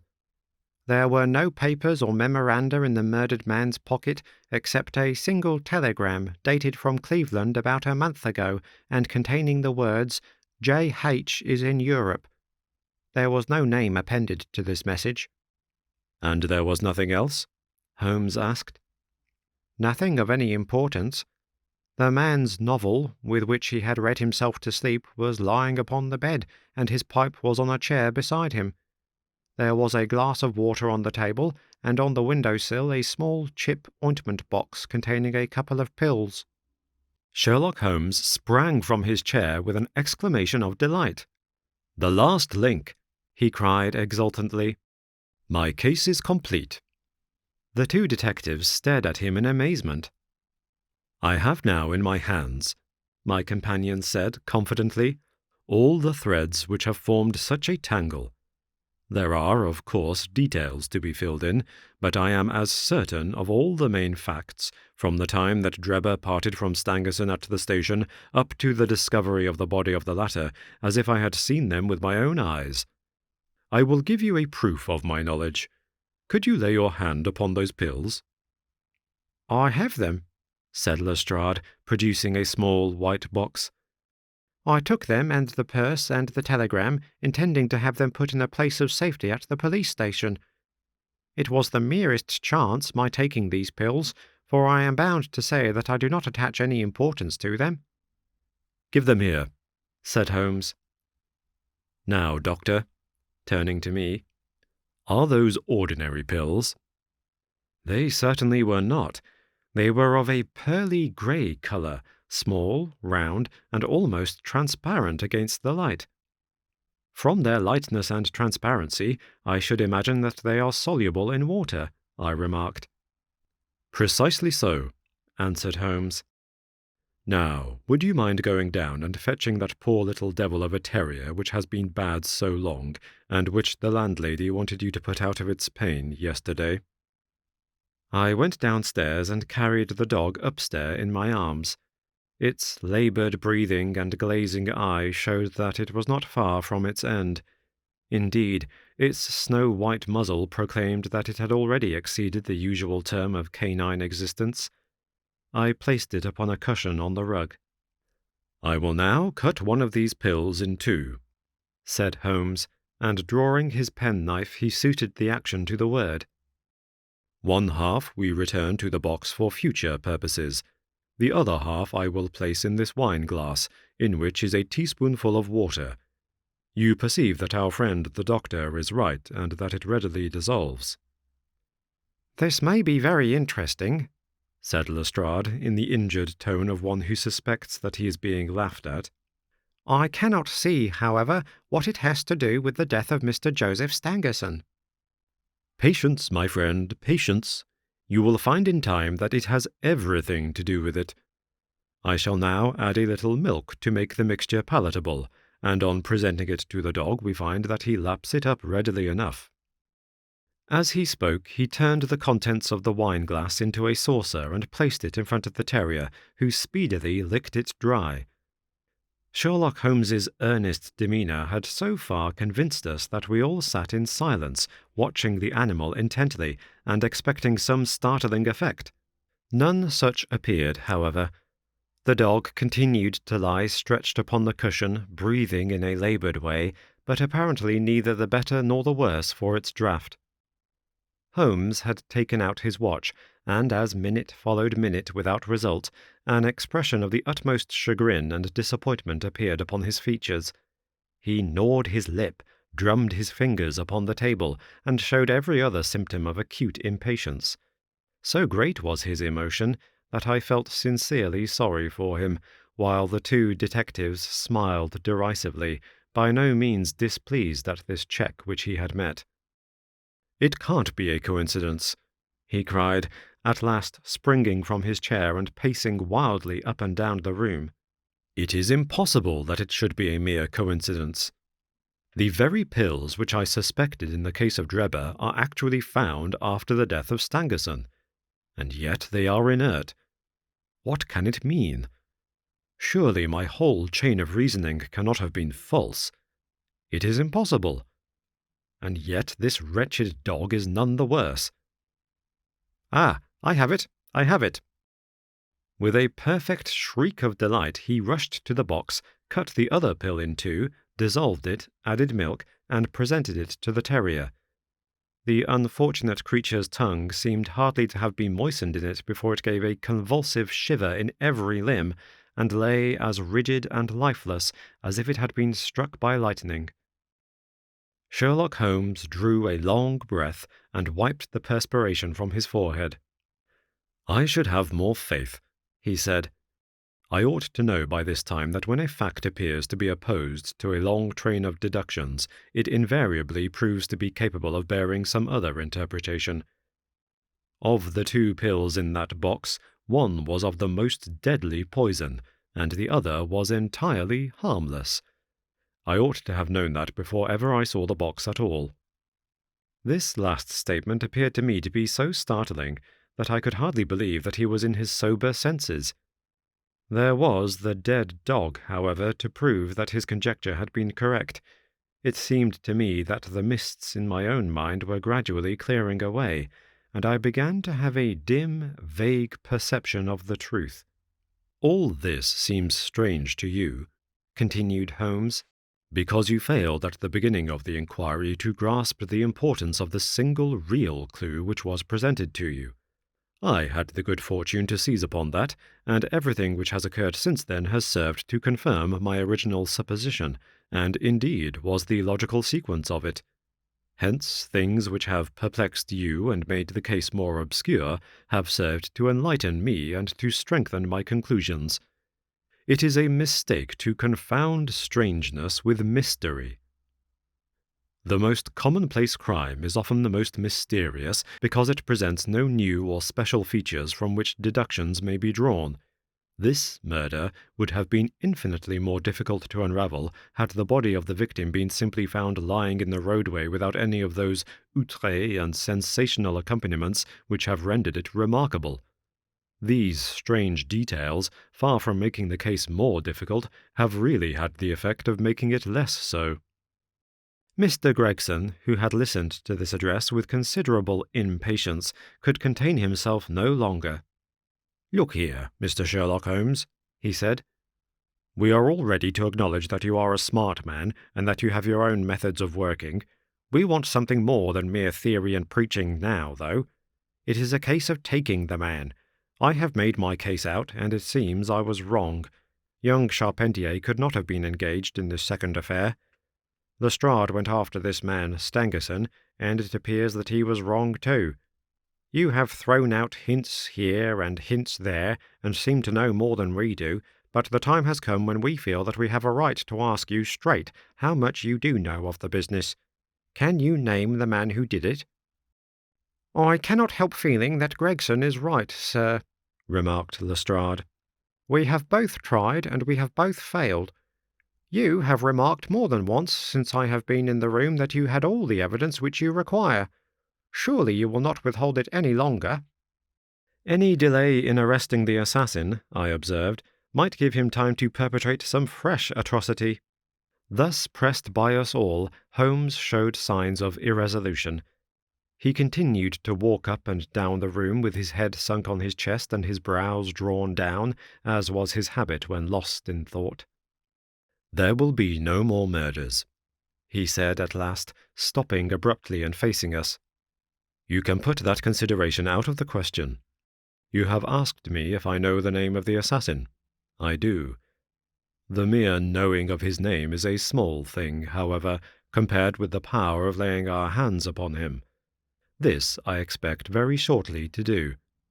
I have good hopes of managing it through my own arrangements, but it is a thing which needs delicate handling, for we have a shrewd and desperate man to deal with, who is supported, as I have had occasion to prove, by another who is as clever as himself. As long as this man has no idea that anyone can have a clue, there is some chance of securing him. But if he had the slightest suspicion, he would change his name and vanish in an instant among the 4 million inhabitants of this great city.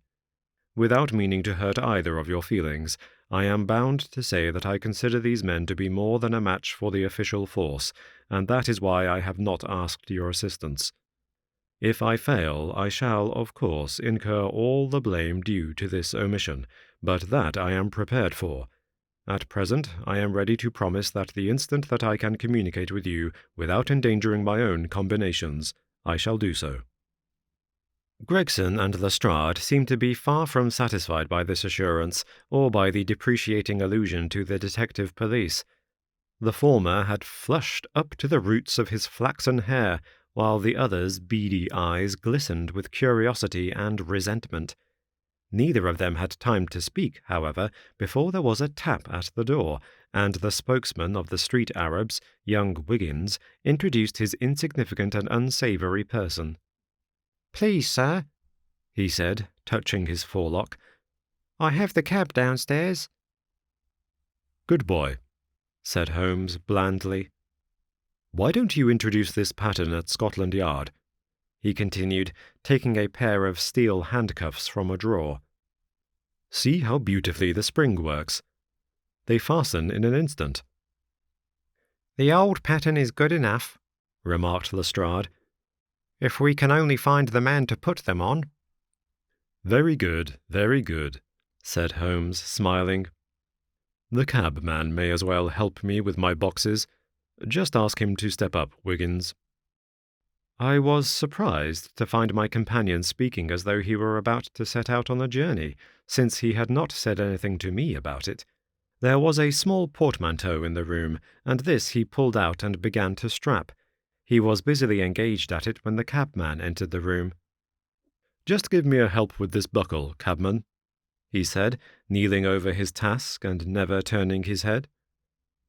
The fellow came forward with a somewhat sullen, defiant air and put down his hands to assist. At that instant there was a sharp click, the jangling of metal, and Sherlock Holmes sprang to his feet again. "Gentlemen," he cried with flashing eyes, "let me introduce you to Mr. Jefferson Hope, the murderer of Enoch Drebber and of Joseph Stangerson." The whole thing occurred in a moment, so quickly that I had no time to realize it. I have a vivid recollection of that instant, of Holmes's triumphant expression and the ring of his voice, of the cabman's dazed, savage face as he glared at the glittering handcuffs which had appeared as if by magic upon his wrists. For a second or two we might have been a group of statues. Then, with an inarticulate roar of fury, the prisoner wrenched himself free from Holmes's grasp and hurled himself through the window. Woodwork and glass gave way before him, but before he got quite through, Gregson, Lestrade, and Holmes sprang upon him like so many staghounds. He was dragged back into the room, and then commenced a terrific conflict. So powerful and so fierce was he that the four of us were shaken off again and again. He appeared to have the convulsive strength of a man in an epileptic fit. His face and hands were terribly mangled by his passage through the glass, but loss of blood had no effect in diminishing his resistance. It was not until Lestrade succeeded in getting his hand inside his neckcloth and half strangling him that we made him realize that his struggles were of no avail, and even then we felt no security until we had pinioned his feet as well as his hands. That done, we rose to our feet, breathless and panting. "We have his cab," said Sherlock Holmes. "It will serve to take him to Scotland Yard. And now, gentlemen," he continued with a pleasant smile, "we have reached the end of our little mystery. You are very welcome to put any questions that you like to me now, and there is no danger that I will refuse to answer them." Part 2, Chapter 6. A continuation of the Reminiscences of John Watson, M.D. Our prisoner's furious resistance did not apparently indicate any ferocity in his disposition towards ourselves, for on finding himself powerless, he smiled in an affable manner and expressed his hopes that he had not hurt any of us in the scuffle. "I guess you're going to take me to the police station," he remarked to Sherlock Holmes. "My cab's at the door. If you'll loose my legs, I'll walk down to it. I'm not so light to lift as I used to be." Gregson and Lestrade exchanged glances as if they thought this proposition rather a bold one, but Holmes at once took the prisoner at his word and loosened the towel which we had bound round his ankles. He rose and stretched his legs, as though to assure himself that they were free once more. I remember that I thought to myself, as I eyed him, that I had seldom seen a more powerfully built man, and his dark, sunburned face bore an expression of determination and energy which was as formidable as his personal strength. "If there's a vacant place for a chief of the police, I reckon you are the man for it," he said, gazing with undisguised admiration at my fellow lodger. "The way you kept on my trail was a caution." "You had better come with me," said Holmes to the two detectives. "I can drive you," said Lestrade. "Good. And Gregson can come inside with me. You too, Doctor. You have taken an interest in the case and may as well stick to us." I assented gladly, and we all descended together. Our prisoner made no attempt at escape, but stepped calmly into the cab which had been his, and we followed him. Lestrade mounted the box, whipped up the horse, and brought us in a very short time to our destination. We were ushered into a small chamber where a police inspector noted down our prisoner's name and the names of the men with whose murder he had been charged. The official was a white-faced, unemotional man who went through his duties in a dull, mechanical way. "The prisoner will be put before the magistrates in the course of the week," he said. "In the meantime, Mr. Jefferson Hope, have you anything that you wish to say? I must warn you that your words will be taken down and may be used against you." "I've got a good deal to say," our prisoner said slowly. "I want to tell you gentlemen all about it." "Hadn't you better reserve that for your trial?" asked the inspector. "I may never be tried," he answered. "You needn't look startled. It isn't suicide I am thinking of. Are you a doctor?" He turned his fierce, dark eyes upon me as he asked this last question. "Yes, I am," I answered. "Then put your hand here," he said with a smile, motioning with his manacled wrists towards his chest. I did so, and became at once conscious of an extraordinary throbbing and commotion which was going on inside. The walls of his chest seemed to thrill and quiver as a frail building would do inside when some powerful engine was at work. In the silence of the room I could hear a dull humming and buzzing noise which proceeded from the same source. "Why," I cried, "you have an aortic aneurysm." "That's what they call it," he said placidly. "I went to a doctor last week about it, and he told me that it is bound to burst before many days passed. It has been getting worse for years. I got it from overexposure and underfeeding among the Salt Lake Mountains. I've done my work now, and I don't care how soon I go, but I should like to leave some account of the business behind me. I don't want to be remembered as a common cutthroat." The inspector and the two detectives had a hurried discussion as to the advisability of allowing him to tell his story. "Do you consider, Doctor, that there is immediate danger?" the former asked.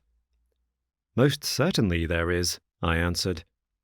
"In that case it is clearly our duty, in the interests of justice, to take his statement," said the inspector. "You are at liberty, sir, to give your account, which I again warn you will be taken down."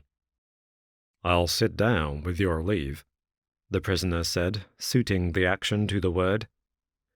"This aneurysm of mine makes me easily tired, and the tussle we had half an hour ago has not mended matters. I'm on the brink of the grave, and I am not likely to lie to you. Every word I say is the absolute truth, and how you use it is a matter of no consequence to me." With these words, Jefferson Hope leaned back in his chair and began the following remarkable statement. He spoke in a calm and methodical manner, as though the events which he narrated were commonplace enough. I can vouch for the accuracy of the subjoined account, for I have had access to Lestrade's notebook, in which the prisoner's words were taken down exactly as they were uttered. "It don't much matter to you why I hated these men," he said. "It's enough that they were guilty of the death of two human beings, a father and a daughter, and that they had, therefore, forfeited their own lives. After the lapse of time that has passed since their crime, it was impossible for me to secure a conviction against them in any court. I knew of their guilt, though, and I determined that I should be judge, jury, and executioner all rolled into one. You'd have done the same, if you have any manhood in you, if you had been in my place. That girl that I spoke of was to have married me 20 years ago. She was forced into marrying that same Drebber, and broke her heart over it. I took the marriage ring from her dead finger, and I vowed that his dying eyes should rest upon that very ring, and that his last thoughts should be of the crime for which he was punished. I have carried it about with me, and have followed him and his accomplice over 2 continents until I caught them. They thought to tire me out, but they could not do it.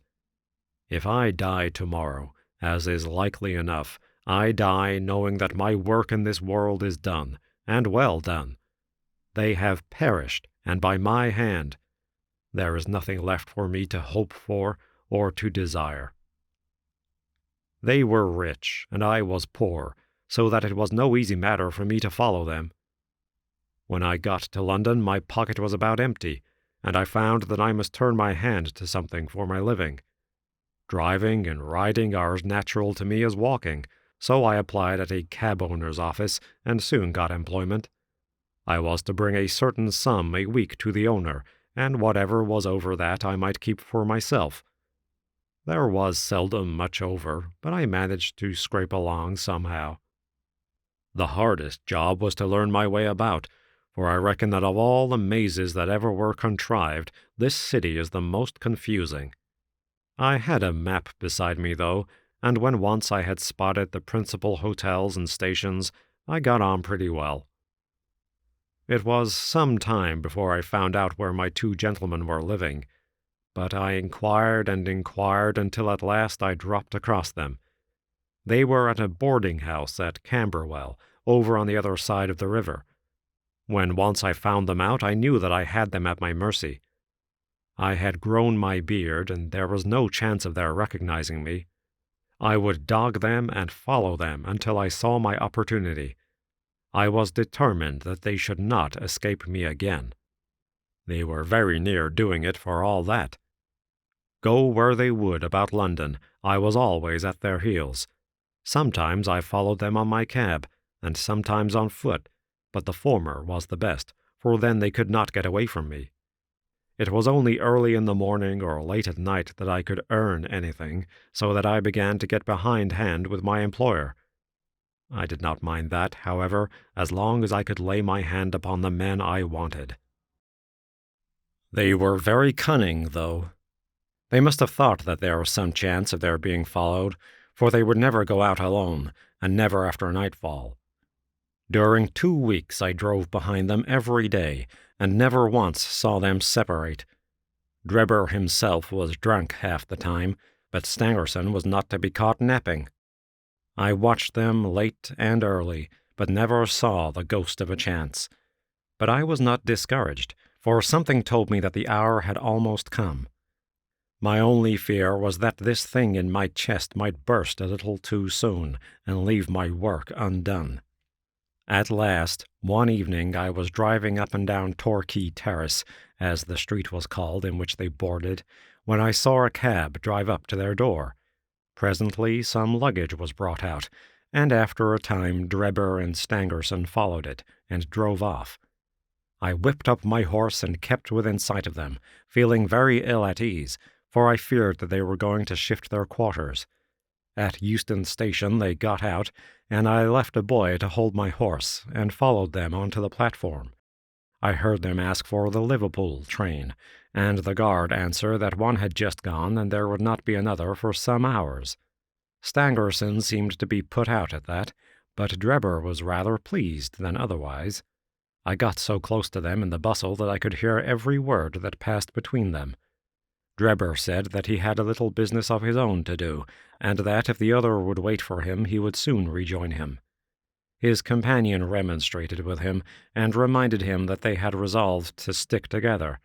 Drebber answered that the matter was a delicate one, and that he must go alone. I could not catch what Stangerson said to that, but the other burst out swearing, and reminded him that he was nothing more than his paid servant, and that he must not presume to dictate to him. On that, the secretary gave it up as a bad job, and simply bargained with him that if he missed the last train, he should rejoin him at Halliday's private hotel, to which Drebber answered that he would be back on the platform before 11, and made his way out of the station. The moment for which I had waited so long had at last come. I had my enemies within my power. Together they could protect each other, but singly they were at my mercy. I did not act, however, with undue precipitation.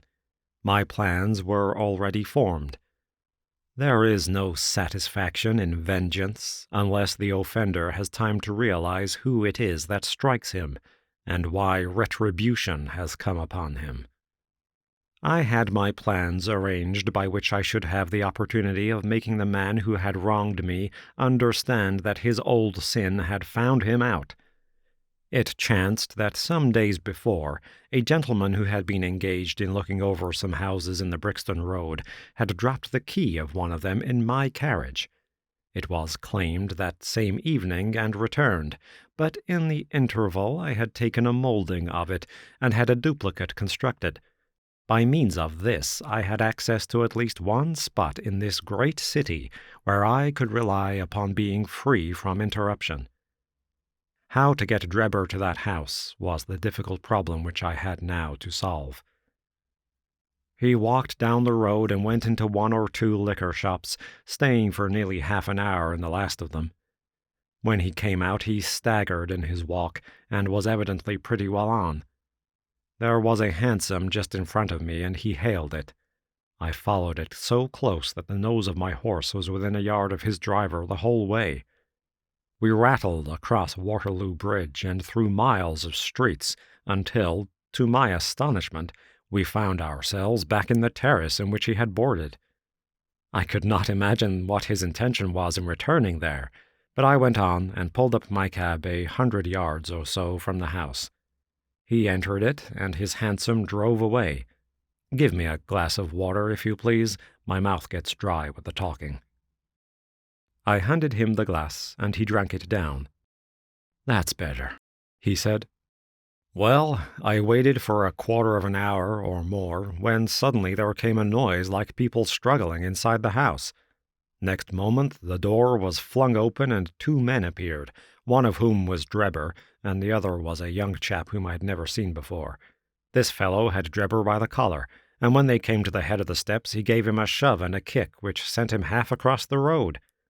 "You hound," he cried, shaking his stick at him. "I'll teach you to insult an honest girl." He was so hot that I think he would have thrashed Drebber with his cudgel, only that the cur staggered away down the road as fast as his legs would carry him. He ran as far as the corner, and then, seeing my cab, he hailed me and jumped in. "Drive me to Halliday's private hotel," said he. When I had him fairly inside my cab, my heart jumped so with joy that I feared lest at this last moment my aneurism might go wrong. I drove along slowly, weighing in my own mind what it was best to do. I might take him right out into the country, and there, in some deserted lane, have my last interview with him. I had almost decided upon this, when he solved the problem for me. The craze for drink had seized him again, and he ordered me to pull up outside the gin palace. He went in, leaving word that I should wait for him. There he remained until closing time, and when he came out he was so far gone that I knew the game was in my own hands. Don't imagine that I intended to kill him in cold blood. It would only have been rigid justice if I had done so, but I could not bring myself to do it. I had long determined that he should have a show for his life if he chose to take advantage of it. Among the many billets which I have filled in America during my wandering life, I was once janitor and sweeper out of the laboratory at York College. One day the professor was lecturing on poisons, and he showed his students some alkaloid, as he called it, which he had extracted from some South American arrow poison, and which was so powerful that the least grain meant instant death. I spotted the bottle in which this preparation was kept, and when they were all gone, I helped myself to a little of it. I was a fairly good dispenser, so I worked this alkaloid into small, soluble pills, and each pill I put in a box with a similar pill made without the poison. I determined at the time that when I had my chance, my gentlemen should each have a draw out of one of these boxes, while I ate the pill that remained. It would be quite as deadly and a good deal less noisy than firing across a handkerchief. From that day I had always my pill-boxes about with me, and the time had now come when I was to use them. It was nearer 1 than 12, and a wild, bleak night, blowing hard and raining in torrents. Dismal as it was outside, I was glad within, so glad that I could have shouted out from pure exultation. If any of you gentlemen have ever pined for a thing, and longed for it during 20 long years, and then suddenly found it within your reach, you would understand my feelings. I lit a cigar and puffed at it to steady my nerves, but my hands were trembling and my temples throbbing with excitement. As I drove, I could see old John Ferrier and sweet Lucy looking at me out of the darkness and smiling at me, just as plain as I see you all in this room. All the way they were ahead of me. one on each side of the horse until I pulled up at the house in the Brixton Road. There was not a soul to be seen, nor a sound to be heard, except the dripping of the rain. When I looked in at the window, I found Drebber all huddled together in a drunken sleep. I shook him by the arm. "It's time to get out," I said. "All right, cabby," said he. I suppose he thought we had come to the hotel that he had mentioned, for he got out without another word and followed me down the garden. I had to walk beside him to keep him steady, for he was still a little top-heavy. When we came to the door, I opened it and led him into the front room. I give you my word that all the way the father and the daughter were walking in front of us. "It's infernally dark," said he, stamping about. "We'll soon have a light," I said, striking a match and putting it to a wax candle which I had brought with me. "Now, Enoch Drebber," I continued, turning to him and holding the light to my own face, "who am I?" He gazed at me with bleared, drunken eyes for a moment, and then I saw a horror spring up in them and convulse his whole features, which showed me that he knew me. He staggered back with a livid face, and I saw the perspiration break out upon his brow, while his teeth chattered in his head. At the sight, I leaned my back against the door and laughed loud and long. I had always known that vengeance would be sweet, but I had never hoped for the contentment of soul which now possessed me. "You dog," I said. "I have hunted you from Salt Lake City to St. Petersburg, and you have always escaped me. Now, at last, your wanderings have come to an end, for either you or I shall never see tomorrow's sunrise." He shrunk still further away as I spoke, and I could see on his face that he thought I was mad. So I was for the time. The pulses in my temples beat like sledgehammers, and I believe I would have had a fit of some sort if the blood had not gushed from my nose and relieved me. "What do you think of Lucy Ferrier now?" I cried, locking the door and shaking the key in his face. "Punishment has been slow in coming, but it has overtaken you at last." I saw his coward lips tremble as I spoke. He would have begged for his life, but he knew well that it was useless. "Would you murder me?" he stammered. "There is no murder," I answered. "Who talks of murdering a mad dog? What mercy had you upon my poor darling when you dragged her from her slaughtered father and bore her away to your accursed and shameless harem?" "It was not I who killed her father," he cried. "But it was you who broke her innocent heart," I shrieked, thrusting the box before him. "Let the high God judge between us. Choose and eat. There is death in one and life in the other. I shall take what you leave. Let us see if there is justice upon the earth, or if we are ruled by chance." He cowered away with wild cries and prayers for mercy, but I drew my knife and held it to his throat until he had obeyed me. Then I swallowed the other, and we stood facing one another in silence for a minute or more, waiting to see which was to live and which was to die. Shall I ever forget the look which came over his face when the first warning pangs told him that the poison was in his system? I laughed as I saw it, and held Lucy's marriage ring in front of his eyes. It was but for a moment, for the action of the alkaloid is rapid. A spasm of pain contorted his features. He threw his hands out in front of him, staggered, and then, with a hoarse cry, fell heavily upon the floor. I turned him over with my foot and placed my hand upon his heart. There was no movement. He was dead. The blood had been streaming from my nose, but I had taken no notice of it. I don't know what it was that put it into my head to write upon the wall with it. Perhaps it was some mischievous idea of setting the police upon a wrong track, for I felt light-hearted and cheerful. I remembered a German being found in New York with Rache written up above him, and it was argued at the time in the newspapers that the secret societies must have done it. I guessed that what puzzled the New Yorkers would puzzle the Londoners, so I dipped my finger in my own blood and printed it on a convenient place on the wall. Then I walked down to my cab and found that there was nobody about, and that the night was still very wild. I had driven some distance when I put my hand into the pocket in which I usually kept Lucy's ring, and found that it was not there. I was thunderstruck at this, for it was the only memento that I had of her. Thinking that I might have dropped it when I stooped over Drebber's body, I drove back, and leaving my cab in a side street, I went boldly up to the house, for I was ready to dare anything rather than lose the ring. When I arrived there, I walked right into the arms of a police officer who was coming out, and only managed to disarm his suspicions by pretending to be hopelessly drunk. That was how Enoch Drebber came to his end. All I had to do then was to do as much for Stangerson, and so pay off John Ferrier's debt. I knew that he was staying at Halliday's private hotel, and I hung about all day, but he never came out. I fancy that he suspected something when Drebber failed to put in an appearance. He was cunning, was Stangerson, and always on his guard. If he thought he could keep me off by staying indoors, he was very much mistaken.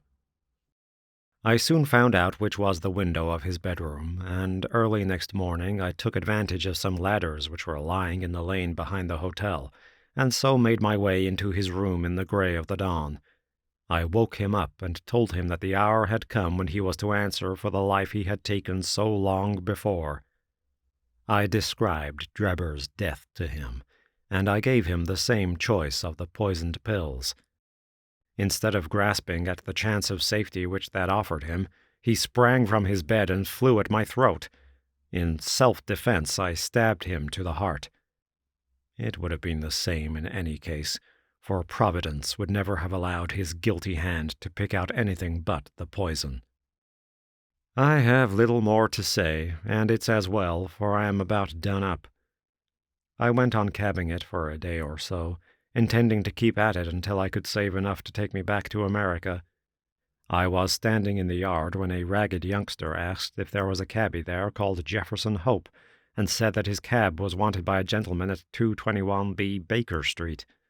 I went round, suspecting no harm, and the next thing I knew, this young man here had the bracelets on my wrists, and as neatly shackled as ever I saw in my life.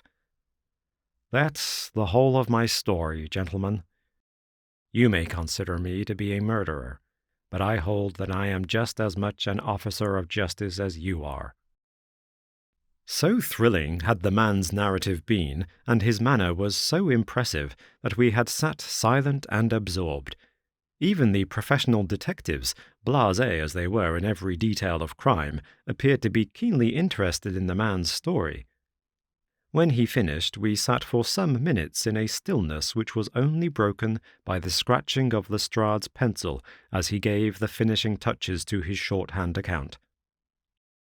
"There is only one point on which I should like a little more information," Sherlock Holmes said at last. "Who was your accomplice who came for the ring which I advertised?" The prisoner winked at my friend jocosely. "I can tell my own secrets," he said, "but I don't get other people into trouble. I saw your advertisement, and I thought it might be a plant, or it might be the ring which I wanted. My friend volunteered to go and see. I think you'll own he did it smartly." "Not a doubt of that," said Holmes heartily. "Now, gentlemen," the inspector remarked gravely, "the forms of the law must be complied with. On Thursday the prisoner will be brought before the magistrates, and your attendance will be required. Until then I will be responsible for him." He rang the bell as he spoke, and Jefferson Hope was led off by a couple of warders, while my friend and I made our way out of the station and took a cab back to Baker Street. Chapter 7. The Conclusion. We had all been warned to appear before the magistrates upon the Thursday, but when the Thursday came there was no occasion for our testimony. A higher judge had taken the matter in hand, and Jefferson Hope had been summoned before a tribunal where strict justice would be meted out to him. On the very night after his capture, the aneurysm burst, and he was found in the morning stretched upon the floor of the cell, with a placid smile upon his face, as though he had been able in his dying moments to look back upon a useful life, and on work well done. "Gregson and Lestrade will be wild about his death," Holmes remarked as we chatted it over next evening. "Where will their grand advertisement be now?" "I don't see that they had very much to do with his capture," I answered. "What you do in this world is a matter of no consequence," returned my companion bitterly. "The question is, what can you make people believe that you have done?" "Never mind," he continued, more brightly, after a pause. "I would not have missed the investigation for anything. There has been no better case within my recollection. Simple as it was, there were several most instructive points about it." "Simple?" I ejaculated. "Well, really, it can hardly be described as otherwise," said Sherlock Holmes, smiling at my surprise. "The proof of its intrinsic simplicity is that without any help save a few very ordinary deductions, I was able to lay my hand upon the criminal within 3 days." "That is true," said I. "I have already explained to you that what is out of the common is usually a guide rather than a hindrance. In solving a problem of this sort, the grand thing is to be able to reason backwards. That is a very useful accomplishment, and a very easy one, but people do not practice it much. In the everyday affairs of life it is more useful to reason forwards, and so the other comes to be neglected. There are 50 who can reason synthetically for 1 who can reason analytically." "I confess," said I, "that I do not quite follow you." "I hardly expected that you would. Let me see if I can make it clearer. Most people, if you describe a train of events to them, will tell you what the result would be. They can put those events together in their minds and argue from them that something will come to pass. There are few people, however, who, if you told them a result, would be able to evolve from their own inner consciousness what the steps were which led up to that result. This power is what I mean when I talk of reasoning backwards, or analytically." "I understand," said I. "Now, this was a case in which you were given the result and had to find everything else for yourself. Now let me endeavor to show you the different steps in my reasoning. To begin at the beginning, I approached the house, as you know, on foot, and with my mind entirely free from all impressions. I naturally began by examining the roadway, and there, as I have already explained to you, I saw clearly the marks of a cab, which I ascertained by inquiry must have been there during the night. I satisfied myself that it was a cab and not a private carriage by the narrow gauge of the wheels. The ordinary London growler is considerably less wide than a gentleman's brougham. This was the first point gained. I then walked slowly down the garden path, which happened to be composed of a clay soil, peculiarly suitable for taking impressions. No doubt it appeared to you to be a mere trampled line of slush, but to my trained eyes every mark upon its surface had a meaning. There is no branch of detective science which is so important and so much neglected as the art of tracing footsteps. Happily, I have always laid great stress upon it, and much practice has made it second nature to me. I saw the heavy footmarks of the constables, but I saw also the track of the 2 men who had first passed through the garden. It was easy to tell that they had been before the others, because in places their marks had been entirely obliterated by the others coming upon the top of them. In this way my second link was formed, which told me that the nocturnal visitors were 2 in number, one remarkable for his height, as I calculated from the length of his stride, and the other fashionably dressed, to judge from the small and elegant impression left by his boots. On entering the house, this last inference was confirmed. My well-booted man lay before me. The tall one, then, had done the murder, if murder there was. There was no wound upon the dead man's person, but the agitated expression upon his face assured me that he had foreseen his fate before it came upon him. Men who die from heart disease or any sudden natural cause never by any chance exhibit agitation upon their features.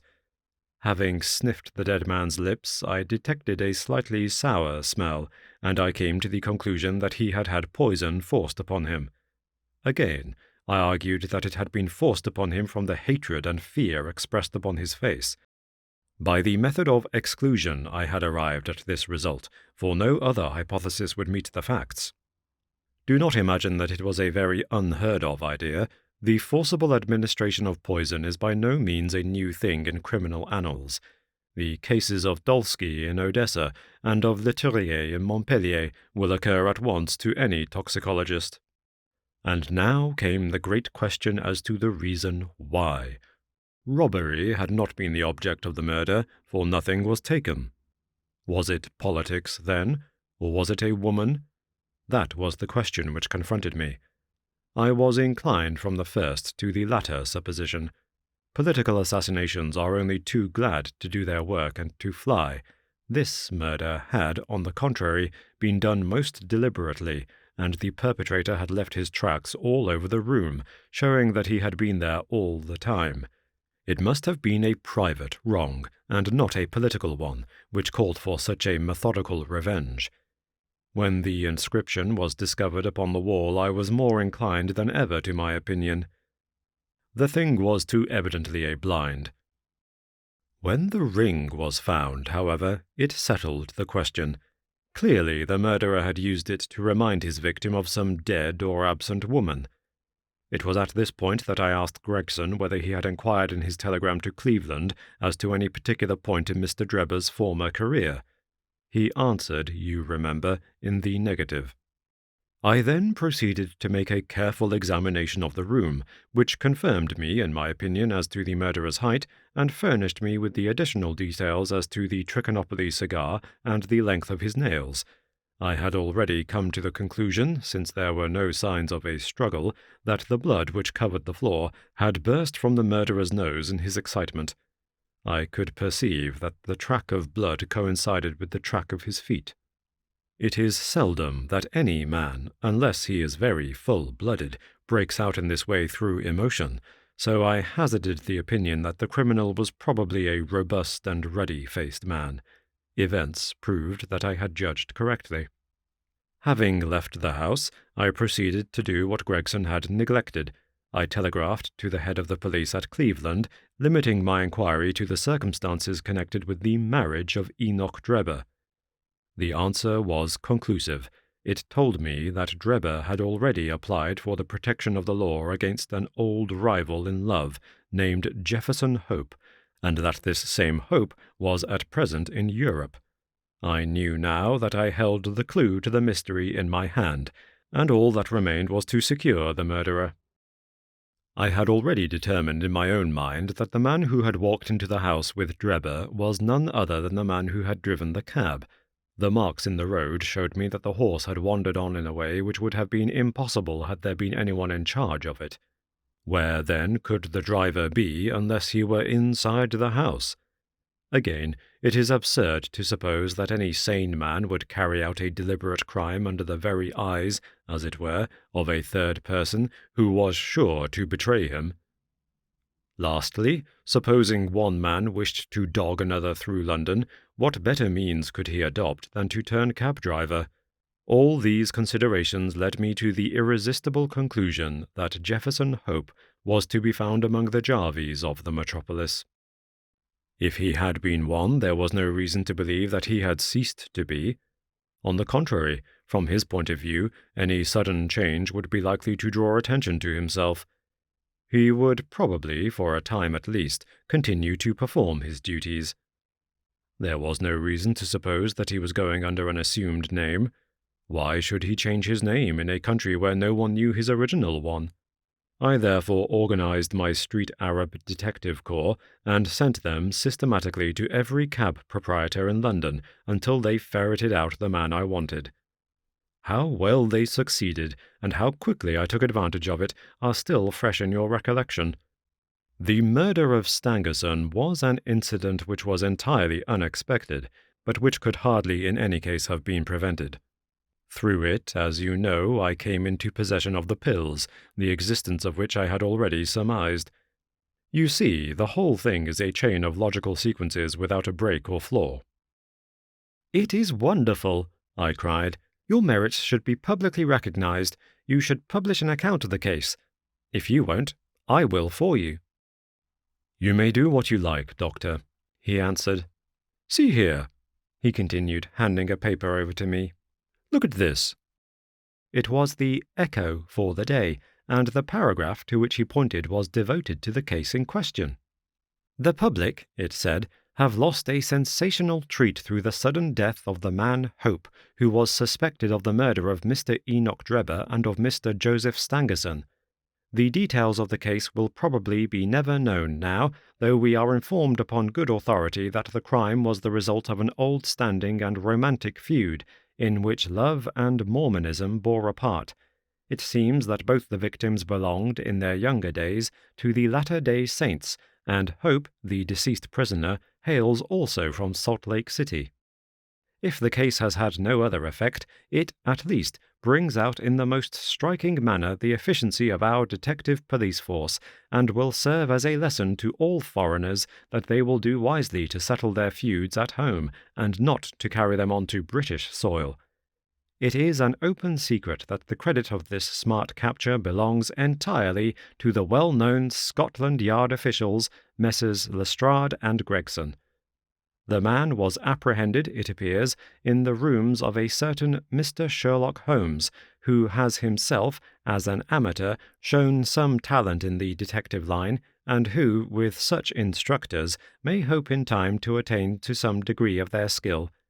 It is expected that a testimonial of some sort will be presented to the two officers as a fitting recognition of their services. "Didn't I tell you so when we started?" cried Sherlock Holmes with a laugh. "That's the result of all our study in Scarlet, to get them a testimonial." "Never mind," I answered. "I have all the facts in my journal, and the public shall know them. In the meantime, you must make yourself contented by the consciousness of success, like the Roman miser. Populus me sibilat, at mihi plaudo ipse domi, simul ac numos contemplor in arca."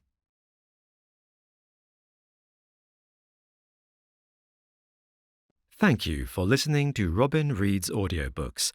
If you enjoyed this audiobook and would like to support the channel, please like, subscribe, share with your friends, give a super thanks, or become a channel member. These audiobooks will also be available on Spotify, Bandcamp, Audible, and other audiobook platforms.